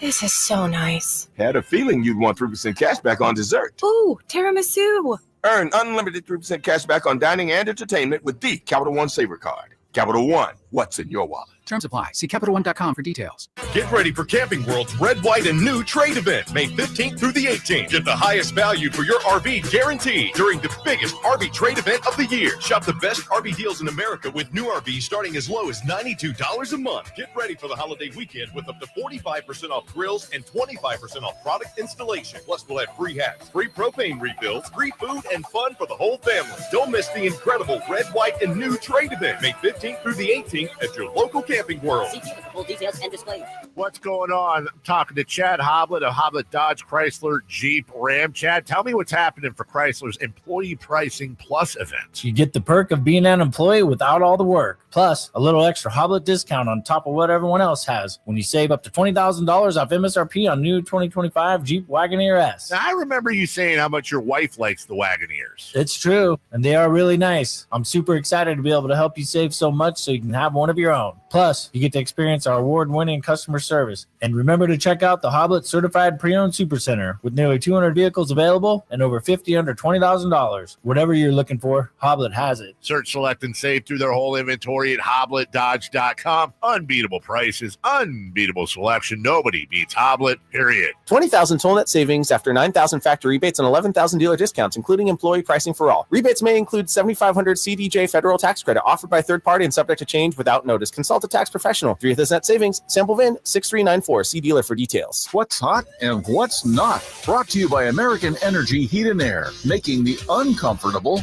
comfortable. Head to AmericanEnergyAir.com to find out more. What's hot? Yeah, hot. Real hot. And what's not? It's not good. Brought to you by American Energy Heating and Air, Sacramento's complete heating and cooling company, and second opinion partner. All right. Just a reminder for those of you on YouTube. Notice I'm wearing a collared shirt today. I know, right? I've got a speaking engagement at the Center Club a little later today. Good at business. So I will be surrounded by appetizers and everyone. I am confident about this, with the exception of the staff. I will be the poorest guy in the room by a large margin. And you're talking. You're emceeing. I'm basically emceeing what they call their fireside chat, where they have a CEO or a business leader locally. They want to know about his story in his life. So they asked our guy Kevin Nagel to do it. He and I are basically a traveling roadshow at this point. So we're going to go have a conversation and out on stage for an hour and 15. Wow. Yeah. Wrap it up. Right? Like I might have to do some like origami and maybe some shadow puppets. I don't know. I think you should try all the appetizers and then say, I thought this was a 7 out of 10. I just rate them all. And they're all, they're all going to be like, it's going to be like smoked salmon and dill and cream cheese on a piece of rye. Yeah, lots of appetizers for you today, because later at that golf thing today, we've got golf appetizers. Yeah, our friend Tom Morton doing his. Love that. Love. It's every year we do the putting contest against other businesses and radio stations. Just the setup they have, so creative. It is. It's so fun. They do. Frank LaRosa will be emceeing as well. So yeah, I'm going straight from that, and then I'm going to try to make it back for our. We've got our staff meeting today. Oh my goodness! At noon. So, anyways, what does that mean? That means this is you'll be doing the 9 to 10 on your own, Jason. Oh, it's like what you pulled on me last Friday. Now you got to do 9 to 10 on your own. Good thing this is a very long segment and we're going to 58. Is it a very long segment? Yeah. We're going to. All right. What did I pull on you last Friday? When you abandoned me to do middays. Oh, yeah. Jerk. Jerk store called. They're all out of you. Who's hot? Jacob Wilson. Hey, Jakob. In the A's 11-1 game over the Dodgers, he was 4 of 5, 2 home runs, 4 RBIs. And the A's win. It didn't bother anybody else. Never bother anybody else. We've had this conversation before that should it be RSBI? I'm still on that. No.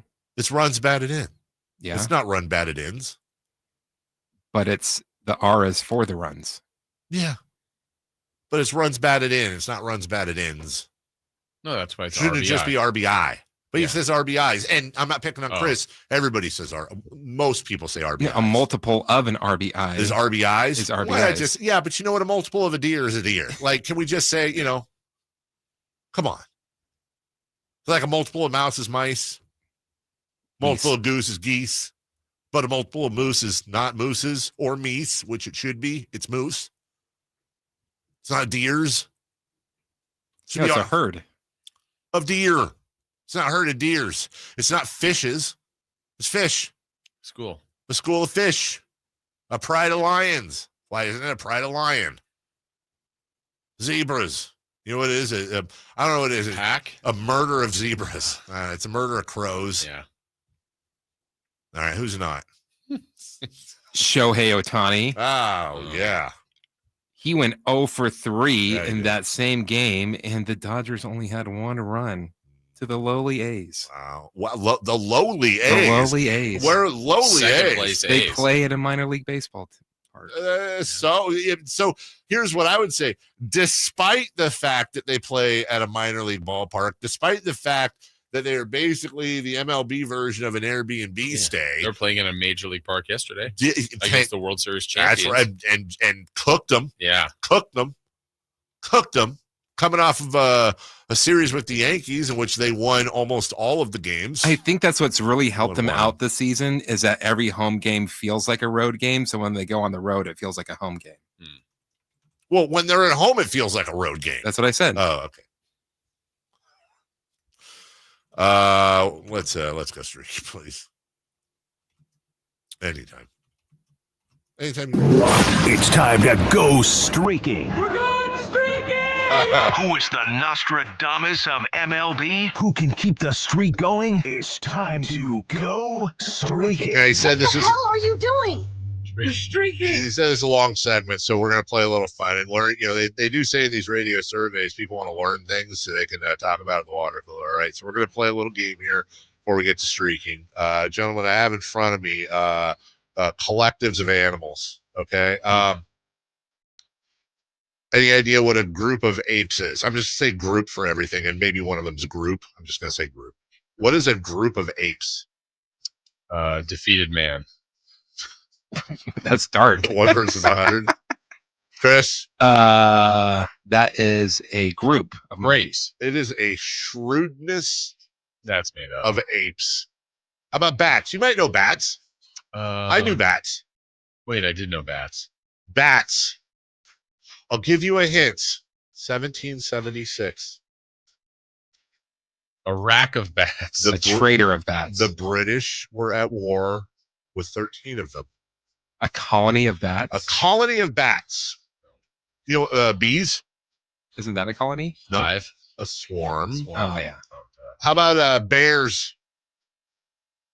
It's also the name of another animal. Goofy looking animal. Hangs out in trees. Always does this. Possum affairs. No. Sloth? Yes, a sloth. Thank you. I go with Chicago. Yeah, a Chicago of bears. Okay. Let's see. A gang of buffalo. A wake of buzzards. A caravan of camels. That fits. How about cats? What is a group of cats called? Conclave. A conclave of cats. A litter box. A clouder. Clouder. CLOWDER. Honestly, didn't know that. A clouder of cats. Yeah, clouder. A pack of dogs. A basque of crocodiles. A drove of donkeys. A cast of falcons. And finally, a business of ferrets. Who makes these up? What do you call a group of ferrets? I don't know. Business. Hey, ferrets. A cackle of hyenas. And a bloat. Anyone care to take a guess what a plural is for a what do you call a group of hippopotamus? What do you call more than one hippopotamus? A bloat? A bloat. A bloat of what? Whales. Hippopie. Huh? Hippopie.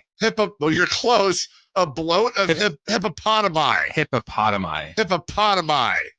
Hippopotami need to get back on track. Let's go streaking, Jason Ross. All right. You were at 1. I'm at 8. Chris is at 0 going into streaking for yesterday. You took Mookie Betts from the Los Angeles Dodgers. They played the A's of West Sacramento. Mookie got up 3 times. Mookie got 0 hits. A cackle of Chris's. So you're at 0. I am. I'm at 8. Pressure, trying to get to 9, and I took Bobby Witt Jr. He got up 4 times, and Bobby Witt Jr. got 0 hits. Boo. It's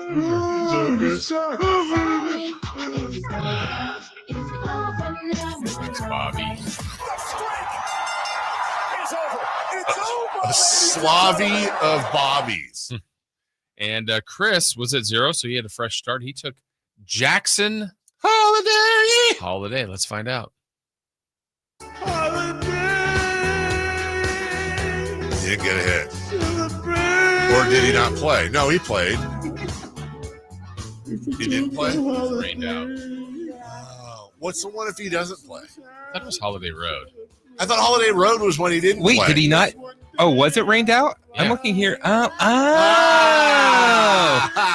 was looking at his last game when he went 0 for 3. So we don't have one for when the game gets rained out. But he didn't play, so it's but Holiday that should Road. feel different, though. A troop of kangaroos and a smack of jellyfish. right? A smack. Isn't that where we get Smuckers from? It is a barrel of monkeys. Okay. And fun. And fun. All right, so you got to pick somebody. A parliament of owls. A pandemonium of parrots. Dave, you're the streak leader. No, you're not. You're at 0. I'm at 0. Chris is at 0. I like to start my streaks out with Bobby Witt Jr., please, and thank you. Mad at him now. Good of business. I'm taking Jacob Wilson. Good at business of ferrets. I'm staying with Jackson Holiday. Okay. I'm not afraid. Holiday, celebrate. 1-800-920-1140 gets you a pair of tickets to see Louis C.K. at the venue at Thunder Valley June 14th. Hey, how about a full night of laughs? How about seeing the first comedian to ever sell out Madison Square Garden thrice in the same tour? 1-800-920-1140, lucky caller number 5 gets a pair of tickets to the show. Jason will take over for the rest of the show. Coming up next, I threw away my rundown. What is coming up next, Jason Ross? You might as well tease it. Yeah, we're going back to the NBA, the playoffs, Western Conference. The Thunder now 1 game away from getting to the finals, and the Warriors, can they keep their season alive? What a tease. Show gets a lot better coming up next. On the move? Got somewhere to be? Take Sacramento Kings basketball with you. The Sacktown Sports app will let you stay connected to your passion. Never miss a moment of Sacramento Kings basketball with the Sacktown Sports app. The following is sponsored by Bid My Listing. Selling your home? With Ready, R-E-D-Y, the best real estate agents will pay you up front for your listing. 2, 5, as much as $10,000 for the chance to sell your home. Now, why would they pay you to be your agent? Well, in today's market, your listing is really valuable. So as an agent, if they're smart, they'll go to Ready and offer you cash up front for your listing. And you do want a smart agent that'll get you the most for your listing, right? So when you're ready to sell, give us a call and give us the basic information about your property, and we'll notify those smart agents who signed up with Ready. And within 48 hours, they'll be competing to sell your home. You pick the best one and get paid thousands up front. Call 888-551-READY. 888-551-READY. That's 888-551-REDY. 888-551-READY. That's 888-551-REDY. Come check out Capital Casino, Sacramento's #1 poker room with the most variety of table games in the region in a safe and friendly environment. Plenty of well-lit parking available, conveniently located in downtown Sacramento. And remember, Capital Casino has the best food, the best service, and the best action. 411 North 16th Street in downtown Sacramento. For more information, log on to capital-casino.com, and please gamble responsibly. 1-800-GAMBLER. Power Business Technology is proud to be a 100% independent, locally owned and managed Toshiba copier dealer. Local ownership cuts out the red tape, allowing ourselves to never be too busy to personally answer the call when our clients need us. Recognized for excellence in service execution, training, and customer service, we're proud to be named a Toshiba ProMasters Elite Dealer since 2021. Contact us today for all your business printing needs at 844-POWER-BZ. That's 844-769-3729, or visit us at powercopiers.com. KHD1 Sacramento, KYMX HD3 Sacramento. From the Power Business Technology Toshiba Studios. This is Sacktown Sports 1140. The Carmichael Dave Show. He's on the microphone when he's not on the microphone. He's playing a song, and when he's not playing a song, he's on the microphone, and then boom, with Jason Ross. No, he didn't. Yes, he did. Call or text at 916-339-1140. It's the Carmichael Dave Show with Jason Ross on Sacktown Sports. Yep.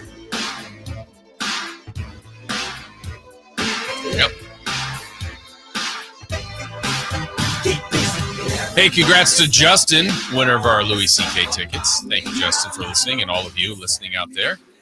Dave is out of here. He's on his way to his speaking engagement. He'll be back with us tomorrow. We've got one final hour to go. Alan Stiles jumps in here in the final portion. Maybe. Yeah, maybe. The final portion of this hour. Little crosstalk, celebrity birthdays. And we keep it rolling. Chris, Dave has left the screens up here for me, which is great, but also his Twitter account.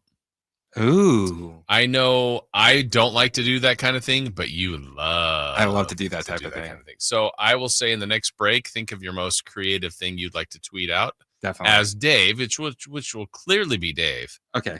Yeah. And just to let you know, it's available right here, right at my little hands. I could do something very, very mean, but I'm not going to do that because. Well, yeah, there's so many options, but I'm going to keep it fun and not mean. Okay. We'll see what Dave tweets out next. Is he listening? Why he comes sprinting back in here to sign out. So yeah. Thank you to all of you that always listen. That we do appreciate that. So we got 1 hour to go. Hit the thumbs up button while you're here. All of you on our YouTube page, we thank you for that. Yeah, it's a busy day. We've covered a lot so far today. If you've missed any of it, you can always, and I do get word from people out there. Yeah, I listen or watch the show at a later time. That's totally acceptable. We like when you're here live and participating, but you can always catch up. We just like that you are a part of it, but we will have the show posted for you later in the day. Spent a lot of time talking about just kind of reset the day. Major League Baseball and really Rob Manfred's decision to reinstate Pete Rose and Shoeless Joe Jackson, along with others that have been banned for life. Their opportunity to get into the Hall of Fame is in front of them. So they are now no longer ineligible, but they aren't definitely in. We've also talked in the last hour a little bit. Later today will be the NFL schedule release. It is the slowest leak of games. If you go to Twitter or X for any amount of time, or even the crawl on ESPN, just people are slowly leaking out. Just give the schedule out. People basically have it. It's one of those things that I could tell you in the NBA, sometimes you're privy to getting the schedule a little bit early. I just want the information. I don't really care about, hey, in game 7, the Kings will be, just whatever. People will do that, and that's fine. It's information. But to me, the schedule in all sports is more about, like, especially the NBA, it's more about just, okay, what's my own schedule going to be? Working all the games. Like, okay, it looks like it's really, this month is going to be crazy. This month a little bit lighter. This homestand, that kind of thing. For the NFL with such few games, the knowing who you play, basically at the end of the year. And I had someone the other day ask me, how does everybody know who everybody plays? It's a formula that's really not that complex, but it just seems like it might be. Obviously, if you're let's just take the Niners. You play the NFC West, home and road, so you know that. You get 2 games with the Rams, Cardinals, and Seahawks. Boom, they're 6-year games. Then every year you get a division in the NFC, and this year the Niners will be playing the NFC South, so they'll get all 4 of those teams. What's that? The Saints, the Buccaneers, and 2 will be at home, 2 on the road. Falcons and Panthers. Okay. Then you get an AFC division. This year they get the AFC South, which is the Jags, Texans, Colts, and Titans, and you get 2 at home, 2 on the road. Then, before they added a 17th game, then whatever position you finish, so for this case, what were they, 4th? Yeah, in the NFC West, you get the other 2 divisions in the NFC that you don't play. So I mentioned they play the NFC South, so you get the last place finisher in the NFC East and the last place finisher in the NFC North. That's it. And then now, with one other game, it's always from the AFC. Boom. 9 will be at home, 8 on the road, or vice versa. This year, the Niners get 8 at home, 9 on the road. I know that sounds a little bit trickier, but it's really not that bad. Next year, there'll be new divisions. That's why you face, like Eli Manning. The Manning Bowl was every 4 years. Basically, that's what happens. So there you go. Sauce Castillo, thank you. Just because Jason asked, gave us a thumbs up. Hey, I ask, you deliver. Thank you, and thank you. I wanted to say this before we move along, just from our YouTube chat. John F., the beginning of J. Ross's 25-game slump. Book it. Why? Because I took Jacob Wilson? That guy gets me hits every time, or just you're rooting against me. That could be the case. All right. Well, here we go. Western Conference. NBA playoffs last night. Really good performance again by the Denver Nuggets. Like, I think Oklahoma City was going to win this series. They still likely will, but Denver's put up a really good fight. And I think if you're the Denver Nuggets and what they've gone through this year, I still think this feels like it needs more unearthing than we really got. But to fire Michael Malone with 3 games to go. I said it when it happened. It was bizarre. Everybody agreed it was bizarre. And Calvin Booth. And according to some of the reports, and we talked to Sam, Calvin Booth and Michael Malone that necessarily didn't agree eye to eye. There was a little, talking amongst those, or each maybe had their own camps. They're like, you know what, we're just going to get rid of both. But they felt at that time, the Nuggets organization, they were better off removing the head coach of a former champion, their champion coach, their winningest coach, with 3 games to go, not in the offseason, but with 3 games to go, better off doing that than trying to just power through and firing him in the offseason. And to their credit, they got through the first round. To their credit, they have got 2 losses on OKC, and still a chance to win this series. And I think they need to find the ability to get an efficient, best version of Jokic, which they really got last night, and had an 8-point lead going into the fourth quarter, couldn't close the deal. Combined and paired with an effective, an efficient, an impressive Jamal Murray, Gordon, Porter, Westbrook, like that. That's kind of how they have to get it done. But they've been good. They have pushed OKC. I think OKC's season-long dominance has shown up a little bit in the postseason in close games where they've had a little bit more trouble executing because they haven't been in as many of them. But when you're still that talented without that many flaws, it's not really a punishment that they weren't in close games. It's just other teams are, a lot of NBA games, and Kings fans, this. To me, the majority of games, at least for Sacramento Kings perspective, and maybe that's why they were about 500, they were within 2 possessions with about 4 to 5 minutes to go. No matter how the game went before that, 20-point leads, 20-point deficits, there's outliers where there's some blowouts. That's not, that's not lost on me. But a lot of the games came down to execution at the end. And that's what's going to be paramount here in the postseason. If we look at the Celtics and the Knicks series, the Celtics may in fact lose this. Part of it they can equate to Jason Tatum's injury now, at least going forward part. But they'll look at game 1 and game 2 if they ultimately lose this series as 20-point leads that they lost both games. Now, you can lose the lead. Can you still regroup and win the game? They lost both. And just absolute daggers to them. But if we'll get into the East in our next segment, but we want to stick with the West and what the Thunder are now 1 game away. And I think they were already the presumptive favorite to win it all based on their regular season, based on being a 1 seed last year, based on just being good and not having a lot of flaws to their overall makeup. So they are 1 game away from getting to the conference finals, where they will either face the Golden State Warriors, who would have to have a heck of a comeback, or the Minnesota Timberwolves. It is official. Steph Curry will not play in that game tonight. And I don't know if he'll return for game 6 if the Warriors stay alive. It now feels like this is becoming too big of a task for the Warriors. I feel that they have played well. They have battled. They're up for the fight. That's all out there. But they're going against a team that will be at home tonight, that has won 3 in a row, that is building confidence, that had not shot the ball very well in this series. Credit that partially to the Golden State Warriors, but shot the ball a little bit better, and that showed in the win, at least in the second half. Remember, the Warriors were up in game 4 at halftime. I think it was by 2. Yeah, 60-58. They were up by 2. So tonight could be the end of the Golden State Warriors season. I believe it will be. I think the T-Wolves will win that game tonight. We'll see. Well, got to watch it play out. And tomorrow, if that is the case, we'll do a little post-mortem on the Golden State Warriors. And I've asked this question the last couple of days and curious what you guys think. And certainly on the text line, you can weigh in at 916-339-1140 or hit us up on the chat as well on our YouTube.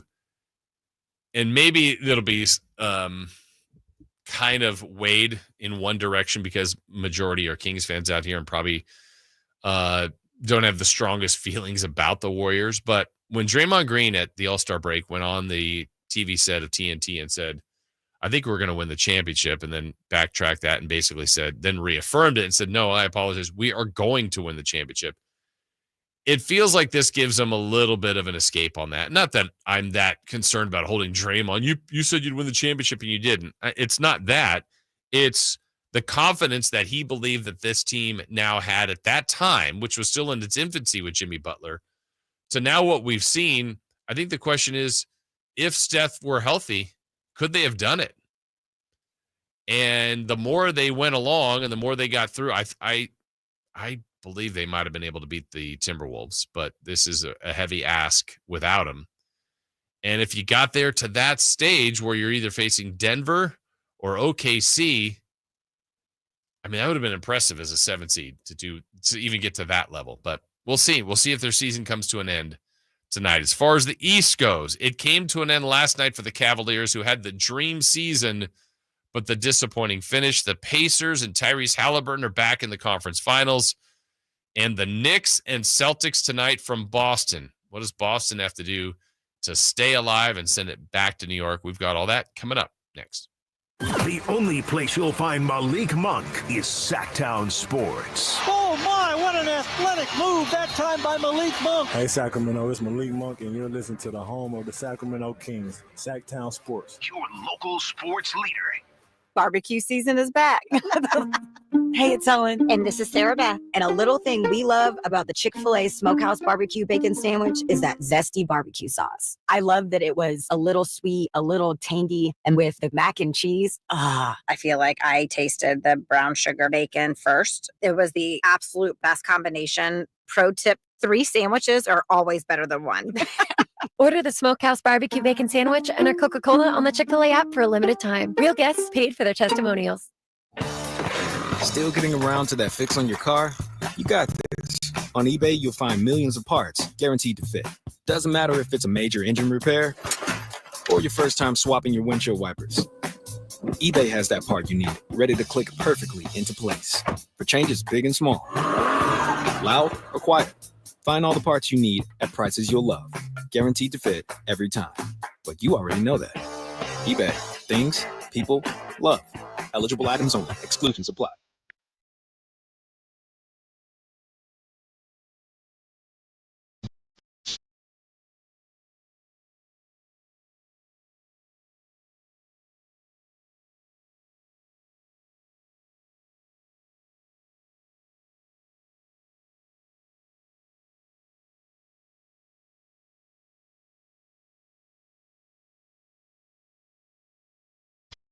Carmichael Dave Show with Jason Ross. Call or text at 916-339-1140 on Sacktown Sports.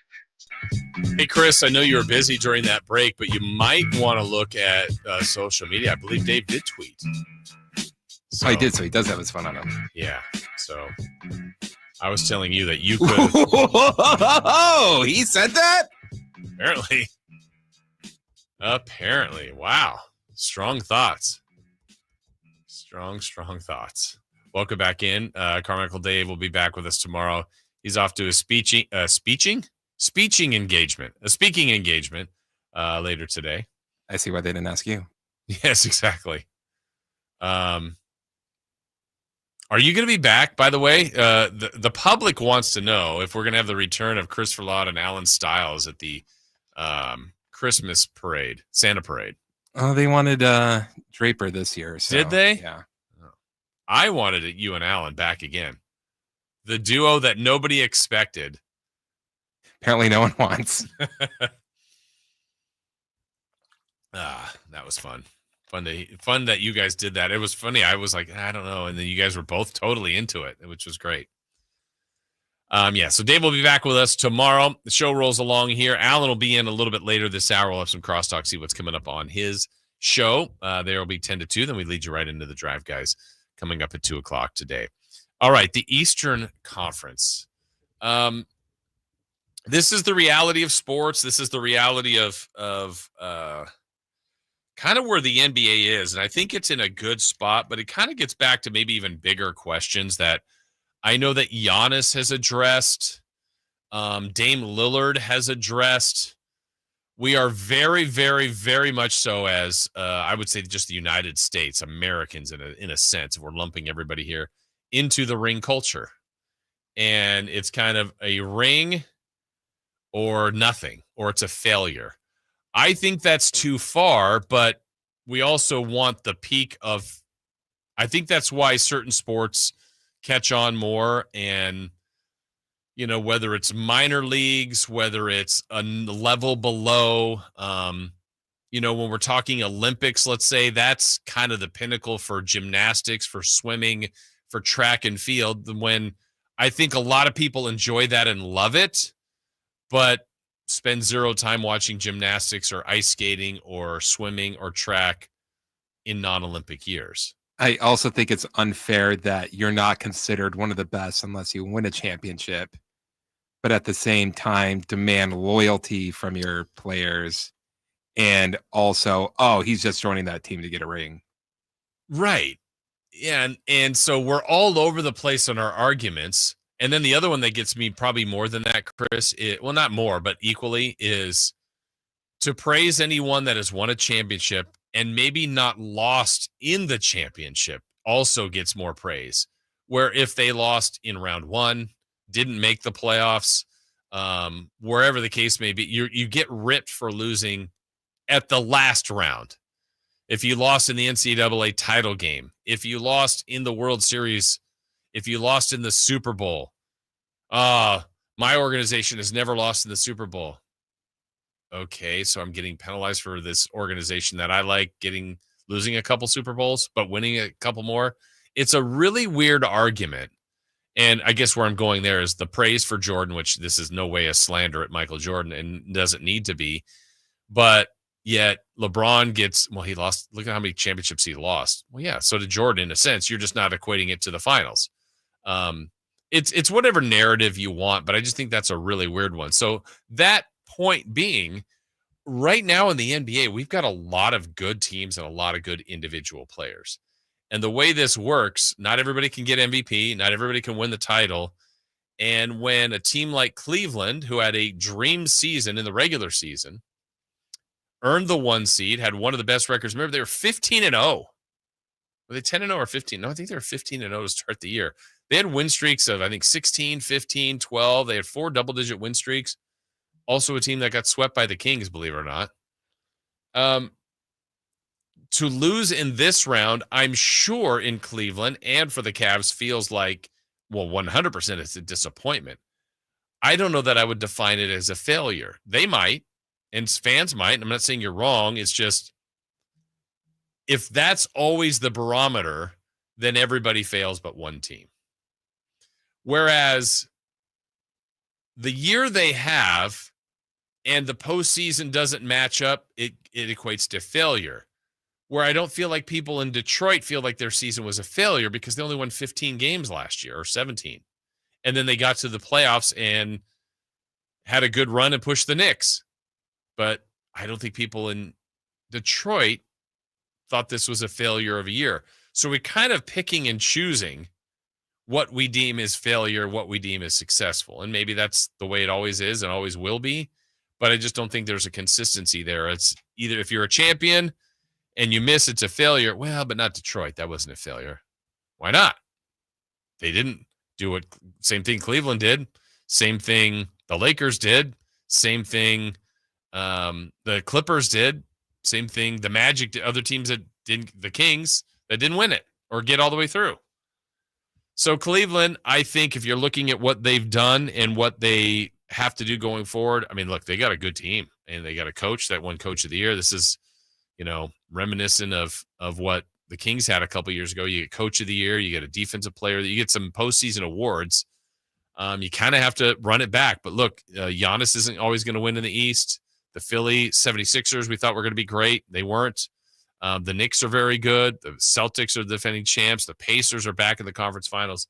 Not everybody can get through. And I was still stunned to see that last night when they were talking about Donovan Mitchell. I think he's great. I think he's an awesome player, but he's never been to the conference finals. Is he any less of a player in your mind? He's not, but there we go back to ring culture, and a guy that is on a championship team already gets elevated higher, whether that's right or wrong. Right now, what's SGA missing? A title. I think he's already at that top tier, but will he get even thought of at a higher level?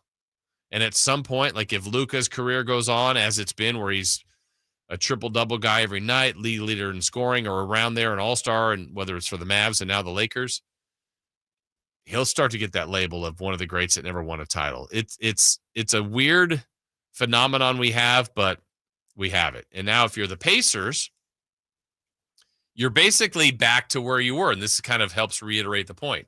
Very impressive. Knocking out Milwaukee in 5, knocking out Cleveland in 5, including winning 3 games on the road. But do they have to go even further?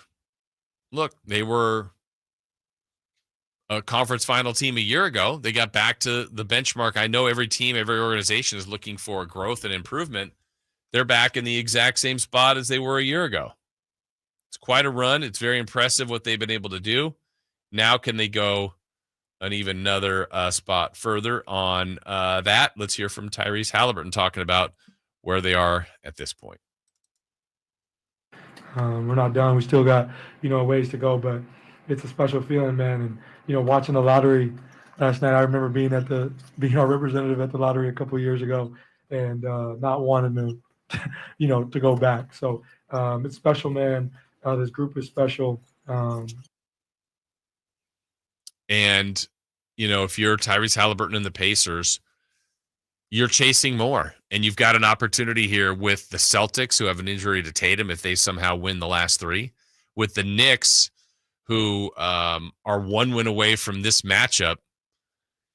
And as Zeeb says here on our chat, can't we just appreciate greatness and leave it at that? Incessant need to rank everything. It's very true. I mean, we're guilty of it too on the show. I mean, we kind of bring up, is this player better than that player? Or we do have this desire to put things in a place. I think it's really changed too, because I think if you go back decades ago, it wouldn't be like, oh, he hasn't won the big one. He hasn't won the big one. It's like, oh, this person can finally put the cherry on top of their career because they finally won a championship. Mm-hmm. It was like, I think I don't even know what to consider it like, but it was like just like an extra thing to add to your resume, and now it needs to be the entire resume. Yeah, now you have. And now, to like, have if you just win one, wow, that's it. Well, he won 1. That team was stacked, or that other team was so injured. Remember that?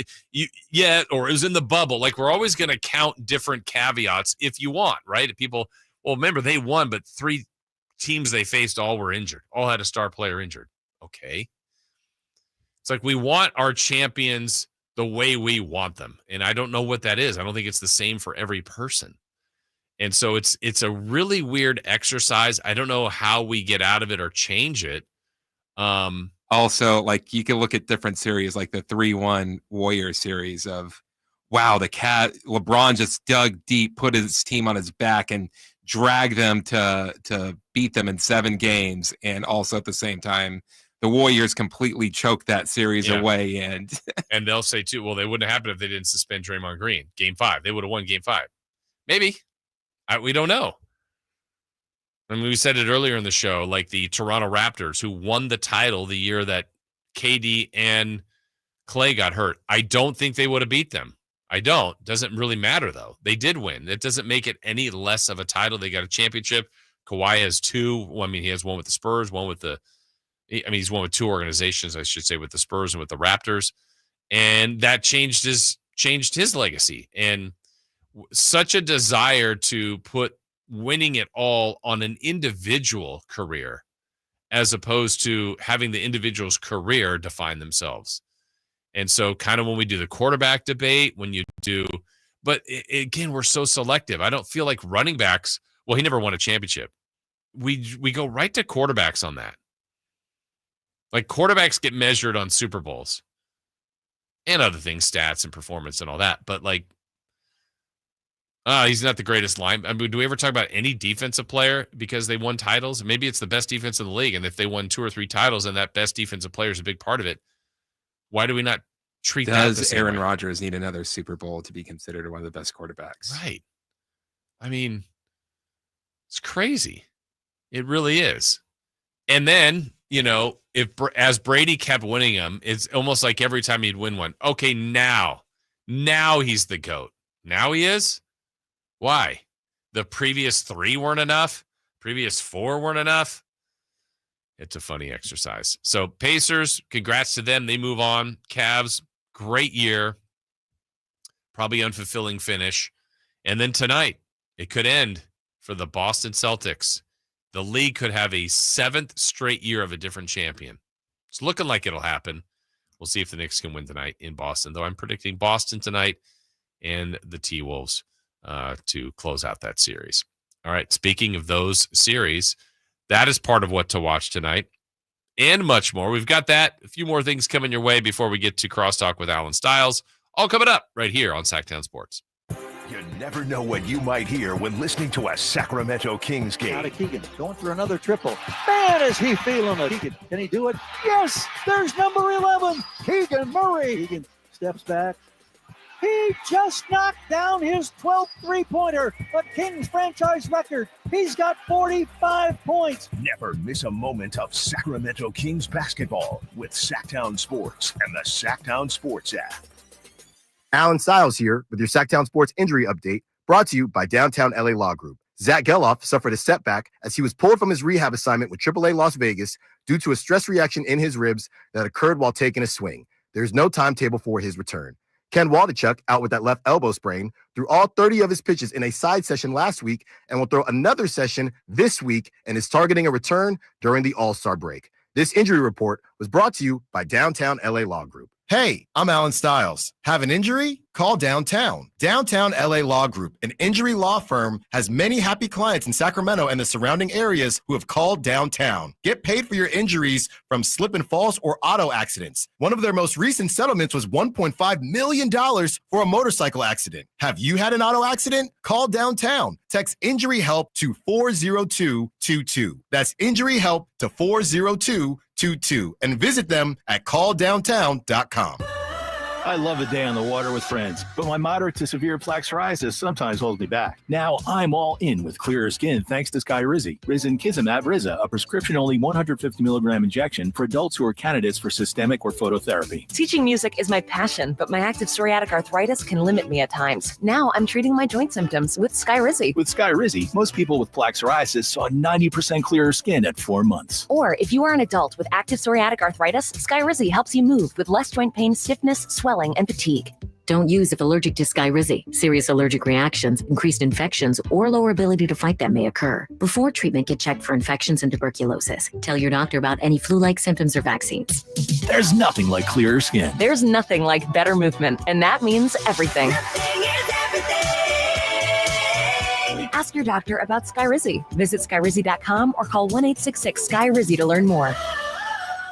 Memorial Day savings explode at Maida's Elk Grove Chevy. Save $12,500 off MSRP after rebates. Every new 2025 Silverado Turbo Max in stock. And Maida Chevy has similar savings on every new Silverado. One of the largest selections of new Silverado in the Sacramento area. $12,500 off new Silverado. Exclusively at the Maida Chevy Silverado Supercenter. Now that's big. Huge. See them all at MaidaChevy.com. Together, let's drive. Special financing, lease, and some other offers. Carmichael Dave here for my good friends at American Energy. As a native Sacramentan, I can tell you, not that you need to know, that it might be nice right now, but turn the corner and oh my God, it's so hot. Yeah, you know, summer is coming. And my friends at American Energy want to make sure you are dialed with your AC unit. So how about this? Half off tune-up right now. It's a special going on, just $24.50 to get your air conditioner tuned up.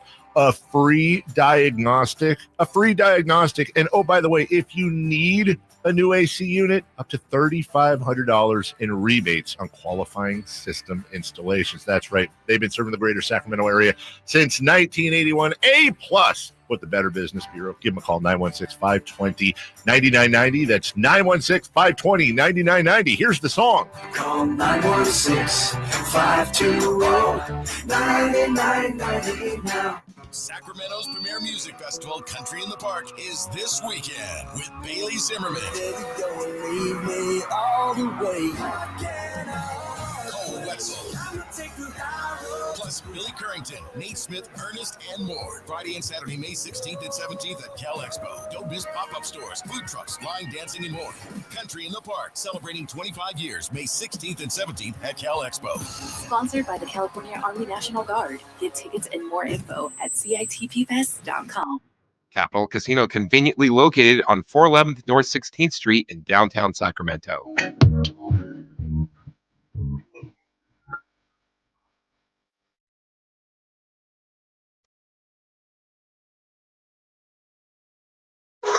waking you up with the best in local sports. They just make it interesting, you know? It's the Carmichael Dave Show with Jason Ross. On Sacktown Sports.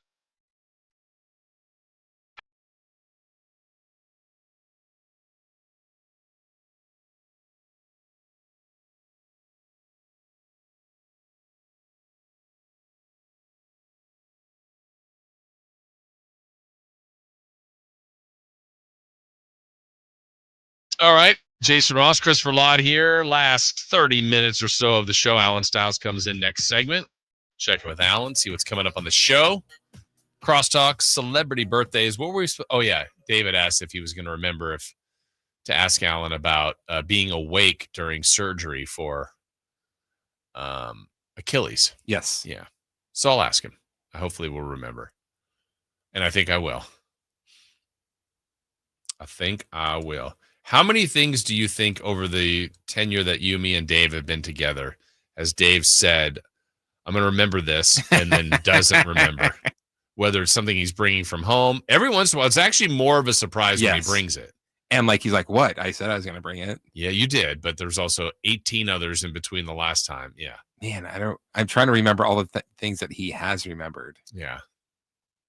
Well, or he started getting hip to it. He's like, text me tonight to remind me, and then you would or I would. Oh, there was one. I didn't want him to do it, so I didn't remind him, but he ended up remembering, I can't remember what it was. I think I remember that too. It was something we were very stunned about, but he did. Anyway, Dave is back with us tomorrow as we continue here. What to watch tonight? You have got your choices of baseball, basketball, football, hockey, whatever you like. But we're talking about hoops. You've got the Knicks at the Celtics in Game 5.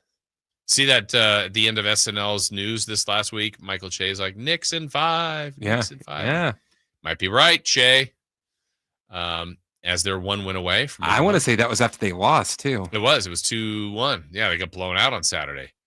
So he still predicted that. And that was a couple of great wins for the Knicks. They need one more to move on. I will say, okay, let's do it this way, Chris, of the just by fan bases that are left in the NBA. So we still have the Celtics, Knicks, Pacers,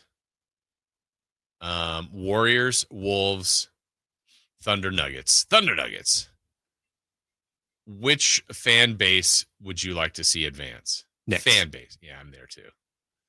I'm not saying they can't be annoying, but they're actually right now they're at the entertaining level. Hey, as long as they're not going up against us. Yeah. They're at the entertaining level to me. Pacers, I don't really know that I feel like I have a feeling about that fan base. Boston is a weird lot. That's a weird fan base. Incredibly successful and yet feels slighted at the same time.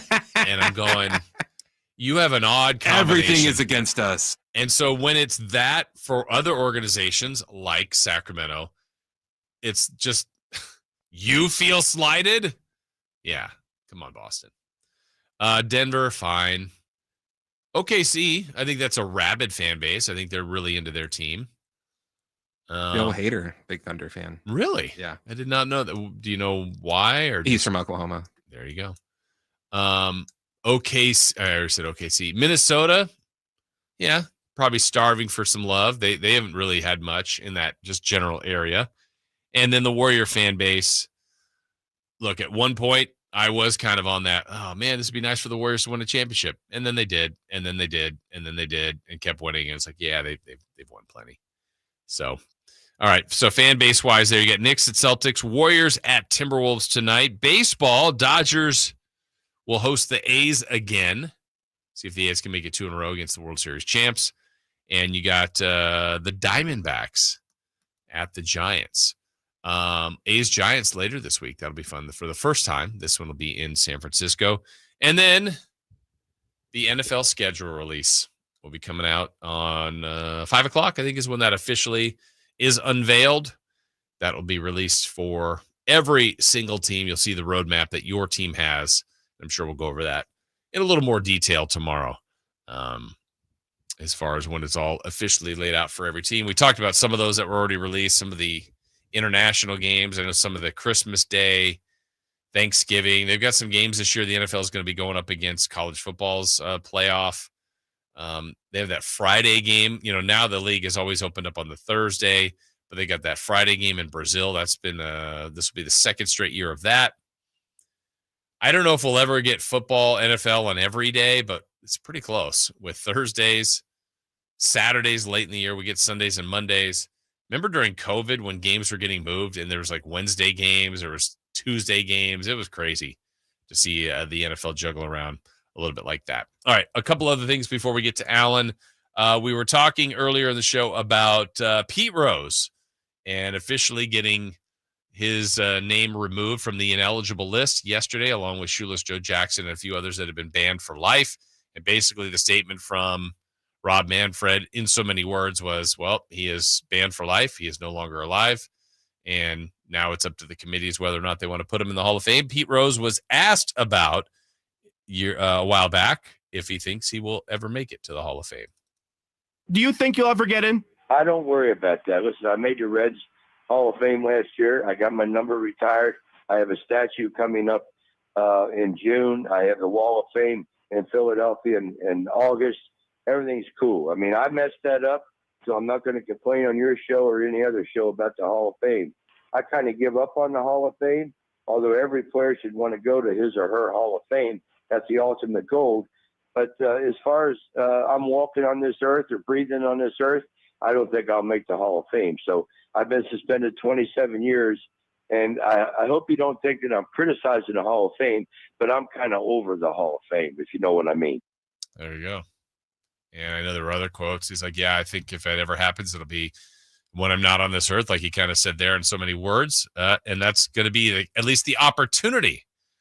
And I do think he'll ultimately get in. I do. Dave and I both shared our thoughts on that, just kind of the hypocrisy of the Hall of Fame overall. But look, Pete Rose now, I guess, his family, if he does get in, will get a chance to, be a part of that. And Pete, I go back to the hypocrisy of this. I still think there was, whether it was Bud Selig or others that had said, look, I think if he had admitted to doing it, I think he would have been in. Well, that also seems weird to me, but now we don't have that situation. He admitted to stuff later, way after the fact. So anyway, we'll see where that goes. To write a book. What's that? To write a book. To write a book, to get more autographs, to charge more people money. That would be the thing. Like, what's a Pete Rose autograph worth? Like, hardly anything. Because, I mean, it's supply and demand. Like, they're everywhere. I got kicked out of a Pete Rose signing. Why? Well, he was in Vegas. There's a couple of my friends who were in Vegas hanging out. We walked by, like, he was always at, like, a memorabilia spot. Of course. Doing signings, and my friend's like, oh, I want to go get a picture with Pete Rose. I'm like, no, dude, like, you have to go and buy something from him. That's what he's just like, no, I don't want to buy anything. I'm like, dude, they're gonna push you to buy something. He goes, no, let's go in. So we go in, and he's like, he starts walking up to him, and someone stops him. And's like, hey, would you like to buy something of Pete Rose's for him to sign? And he goes, oh no, I just want to get a picture with him. And he's just like, oh no, well, we got bats, we got balls and stuff. He's like, no, I just want a picture. And he said, well, no, like, you have to buy something to get a picture with him. You see, this is how Pete Rose makes his money. And then I said, I thought Pete Rose made his money betting on baseball. You're out of here. And they're like, all right, guys, you got to get out of here. Good line, though. It's a really good line. Great line. You were proud of that one. I was very proud. It was one of those I thought for like a half second. I don't know if I should say this, but it's too good not to say. And then, like, if I was from the side and didn't know, observe everything, I'm like, oh, there looks like there's trouble. That guy's getting kicked out. He looks really proud of himself. He looks happy about this. I was laughing. He's like, I'll go. I did it. I said it, and I'm proud of it. All right, we will come back. We will have our final segment. Alan will be in here. We'll get some crosstalk with him and celebrity birthdays brought to you by Crumble Cookies. That is all next. Visit SackDownSports.com and join the SackDown Sports 1140 newsletter. What's going on? I'm talking to Chad Hoblet of Hoblet Dodge Chrysler Jeep Ram. Chad, tell me what's happening for Chrysler's Employee Pricing Plus event. There's been a lot of talk lately about electric vehicles, and this has to be one of my favorites. And right now, don't just get the employee pricing, get Employee Pricing Plus with a little extra Hoblet discount when you save up to $10,000 off MSRP on new 2025 Jeep Wrangler Rubicon 4xEs. These Jeeps are so much fun to drive and save you a bundle at the pump. They save money. They look pretty nice, too. Those Jeeps have been hugely popular, and everyone I've talked to loves them. Plus, you get to experience our award-winning customer service. And remember to check out the new Hoblet Certified Pre-Owned Supercenter with nearly 200 vehicles available and over 50 under $20,000. Whatever you're looking for, Hoblet has it. Search, select, and save through their whole inventory at HobletDodge.com. Unbeatable prices, unbeatable selection. Nobody beats Hoblet, period. 10,000 total net savings after 2,500 factor rebates and 7,500 dealer discounts, including employee pricing for all. Rebates may include 500 first responder bonus cash for eligible first responders. VIN number 24461 and 24463. See dealer for details. Red, White, and New Trade Event, May 15th through the 18th. Get the highest value for your RV guaranteed during the biggest RV trade event of the year. Shop the best RV deals in America with new RVs starting as low as $92 a month. Get ready for the holiday weekend with up to 45% off grills and 25% off product installation. Plus, we'll have free hats, free propane refills, free food, and fun for the whole family. Don't miss the incredible Red, White, and New Trade Event, May 15th through the 18th at your local Camping World. See full details and disclaimer. Progressive has great customer service, and it's easy to reach us because great and easy is the way to be. Like salads, great for you, and so easy you can put any group of veggies in a bowl and it's a salad. A full carrot with a head of cabbage, weird, but still a salad. One radish and a couple of green beans, also a salad. 14 blueberries, half an onion, and a sunchoke. Odd, yes, but an odd salad. So contact Progressive's customer service by phone, app, or online. It's great and easy, just like salad. Progressive Casualty Insurance Company and Affiliates. Golf to Go is brought to you by the Hagen Oaks Golf Super Shop. Here's Frank LaRosa. With so many ways to warm up before golf, a group of university researchers tried to cut through the clutter. 24 low handicap players were split into groups. The first group was instructed to hit 9 shots in a row with 4 different clubs that set targets. The second group also hit 36 shots, but in a random order. Maybe one shot with a driver, one with a 7-iron, another with a wedge, and so on. Then all the golfers from both groups hit 9 test shots that simulated the kind of shots they'd hit on the course. Results found that the group who practiced with randomized shots performed better than the first group. Well, that's one study, but it's probably important to note that rather than hit a bunch of shots with 3 clubs, you might be better off hitting different clubs to different distances. You'll have practice shots to different targets with different clubs, presumably just like you'll do on the golf course. Give it a try. What do you have to lose except a few shots on your scorecard? That's your Golf to Go. I'm Frank LaRosa. There are low prices, and then there are Kohl's lowest prices of the season. I got myself a comfy tee for just $4.99 and a stylish dress for 50% off. Then I found my husband a pair of shorts for under $17. Plus, I earned Kohl's cash. Yup, it doesn't get better than Kohl's lowest prices of the season. So go check them out before it's too late. Select styles, some exclusions apply. Offers end May 18th. See store or Kohls.com for details. Lowe's knows a thriving yard starts with quality care. Right now, get Miracle-Gro 3/4 cubic foot all-purpose garden soil for just $2. Was $4.58. Plus, get a free Select Ego 56-volt trimmer or blower with the purchase of a Select Ego 56-volt mower.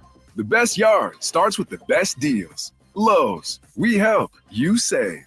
Valid through 5/14. Excludes Alaska and Hawaii. Selection varies by location while supplies last.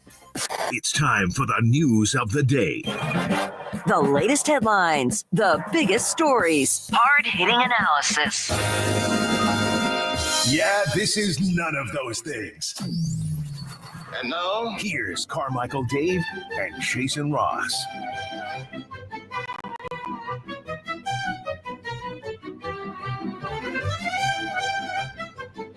I agree with that, Alan. How are you? Ready to rock and roll and win some putting with you. Oh, that's right. You are with our group this year. That's right. We have no titles to back up or support, so you better be our closer today. Wow. Okay, well, can I tell you this? I have 2 putters. Should I bring both? One's a heavy hitter, and one's the finesse guy.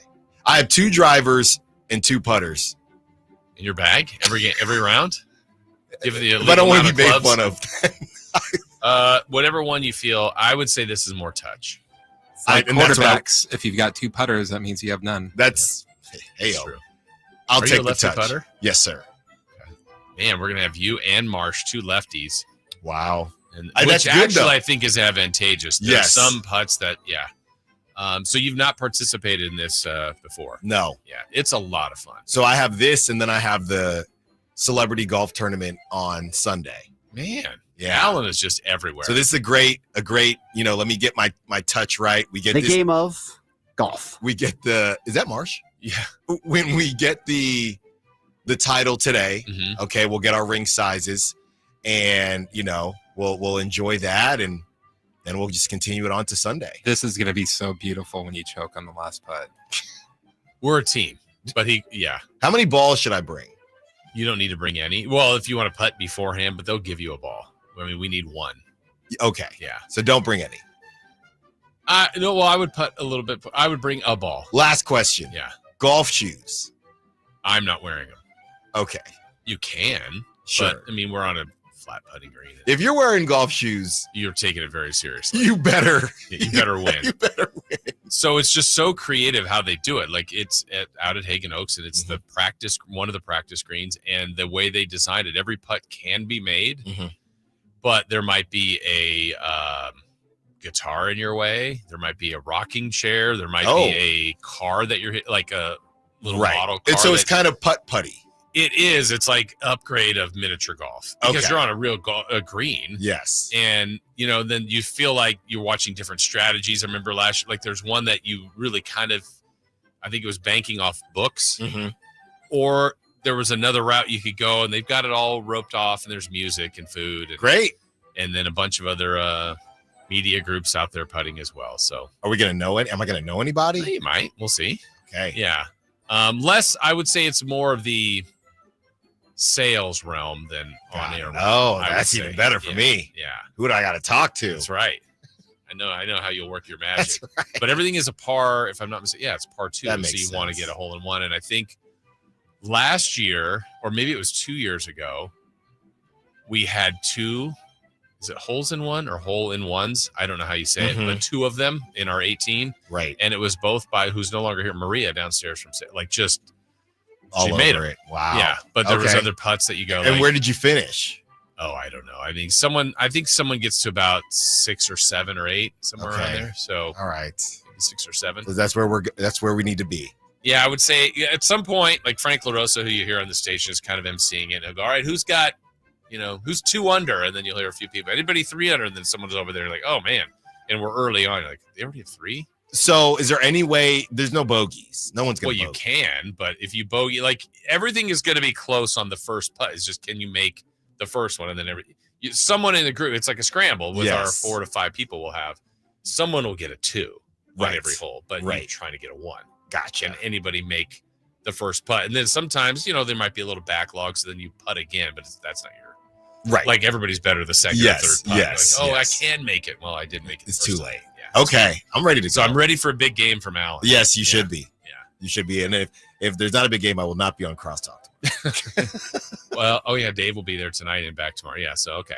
And that's, what Verlad's talking about, I feel like Dave might destroy us from the inside because he just wants to mess with me. We need him focused. Well, we always. I don't need know. him It'd be focused. funnier. Yeah. It's hard to get a focus, Dave. He did have a question for you because and he did find his Twitter. Oh, he did? Yeah. What? No, Oh, Dave you're just. Oh, no. left his Twitter open here. Oh. And apparently, I don't know, somebody did something. I don't know. Oh, gosh. Yeah. Maybe he'll think it was you. That's he will probably not gonna... think it's you. I could based on He what will it was. 100% not think it's you. Yeah. But he wanted to ask you based on Tatum already having surgery. He goes, I read about Achilles surgery that you're awake. Is that true? Were you awake? No, I was intubated. Oh, wow. That's Yeah, completely no. different. Yeah, because he No. said, what was it, Chris? There was like a spinal. I mean, when you get a colonoscopy, you're kind of awake. Yeah, but a spinal injection, like where you don't feel anything from the legs down. I didn't. and you're awake. There's plenty of ways to get this bad boy tied up. You know what I mean? But I was asleep. The way Dave made it out was like, this is yeah. And he's like, we'll have to ask Alan. I'm like, okay. Yeah, I did like not when know. you're getting dental done. Right. No, I was asleep. At least it felt like I was asleep. I would want to be asleep. Yes, I was asleep. You think it's going to take a full year? Tatum won't be until I don't know that it'll take a full year, but I think the problem is, as we saw with Clay, okay, let's say based on the timing, okay, it doesn't take a full year. Now you're ready in March to play the most high-level basketball and get ready for the playoffs. Right. That's the problem. He might be ready by March. But they'll probably hold him out. Yeah, but, depending on where they're at, if they're a 5 seed or something like that, you're not going to get Tatum. I think, the way – who was it? Even when Clay did it, he missed that whole season straight up because he did it the day of the draft. Mm-hmm. And then he came back, what was that, in November or December? So he had – or it might have been in the new year, but he had time, right? But you bump those months down a bit, it's going to be tough. Yeah. What do you got coming up today? So a lot of people, speaking of Dave, and I hate talking about Dave this much when he can't even be here with us. He's in a suit, by the way. I know, it looks weird. Which I almost crashed my car. I'm like, what is this? But Dave going back and forth with people. It was started with the kind of Matt George slander and, love Matt George, and Dave was defending him. Then it kind of went into what's there to be positive about the Sacramento Kings. And I do feel like Wednesdays are a good day to throw a little optimism out there. We've done it before. And there are a couple ways out. And if you look at Scott Perry, what he did with the Knicks before they acquired Jalen Brunson, they have options. And I do feel like it's easy to be – we had our list. We were going to read off our list, but we'll do it tomorrow when Dave's back, of all the different types of Kings fans. Mm-hmm. And I do feel like it's easy to be the doomer Kings fan, and nothing is ever going to work out for us. Number one, a lot of teams are in tough spots. I think it's more than you think. And number two, there are exit strategies. We might not love them, but they got options. So today is about the options, and we have another trade candidate. The trade candidates have been doing really well on YouTube. Everybody is interested in who the Kings might acquire. Today, a 2-time champion, gritty point guard. That's all I got for you. Okay, that's enough. Mm-hmm. That's a good tease. Well, with that said, in our final couple of moments here, it is time for Celebrity Birthdays, brought to you by Crumble Cookies, because birthdays are meant to be spent with family and friends, and nothing brings family and friends together quite like Crumble Cookies. All right, happy birthday today to Gronk, Rob Gronkowski. By the way, I don't think I got one right yesterday. I'm glad nobody noticed. And I don't have time today. Gronk, what is he? What is he? Is he my age? Is he 34? 36. We have a correct answer. He is 36, Rob Gronkowski. Happy birthday to Frank Gore. Oh. He's got to be 67, 68. I'll go with 43. What happened to his son? No, he played for a while, right? He's 44. Chris is closer, 42 for Frank Gore. Happy birthday, Uriah Faber. Oh. Sacramento guy. Yeah. California kid. Yep. He is 46. No, he hasn't fought that long. 44. We have a correct answer. He is 46. No. Chris is on a heater. How about George Lucas? Star Wars guy. Star what? He is 78. No, come on. He's been around forever. He's 81.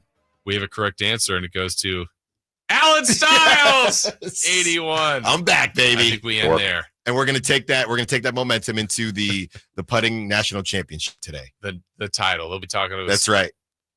Title champions, ring bearers, whatever we're gonna be. Mm-hmm. The title is ours. Today's a day. Today is a good day. All right, Alan Stiles coming your way next. On the move? Got somewhere to be? Take Sacramento Kings basketball with you. The Sacktown Sports app will let you stay connected to your passion. Never miss a moment of Sacramento Kings basketball with the Sacktown Sports app. It's Clean Car Month. Right now, get the Pro X1 Car Care Collection Wash Kit for just $19.99, exclusively at O'Reilly Auto Parts. O'Reilly Auto Parts. If you need to hire, you know it takes time. What if you could meet with qualified candidates the very next day? Now you can with Zip Intro from ZipRecruiter. You simply pick a time and it does all the work of finding and scheduling qualified candidates for you. Then you choose who you want to talk to and meet with great people on back-to-back video calls as soon as the next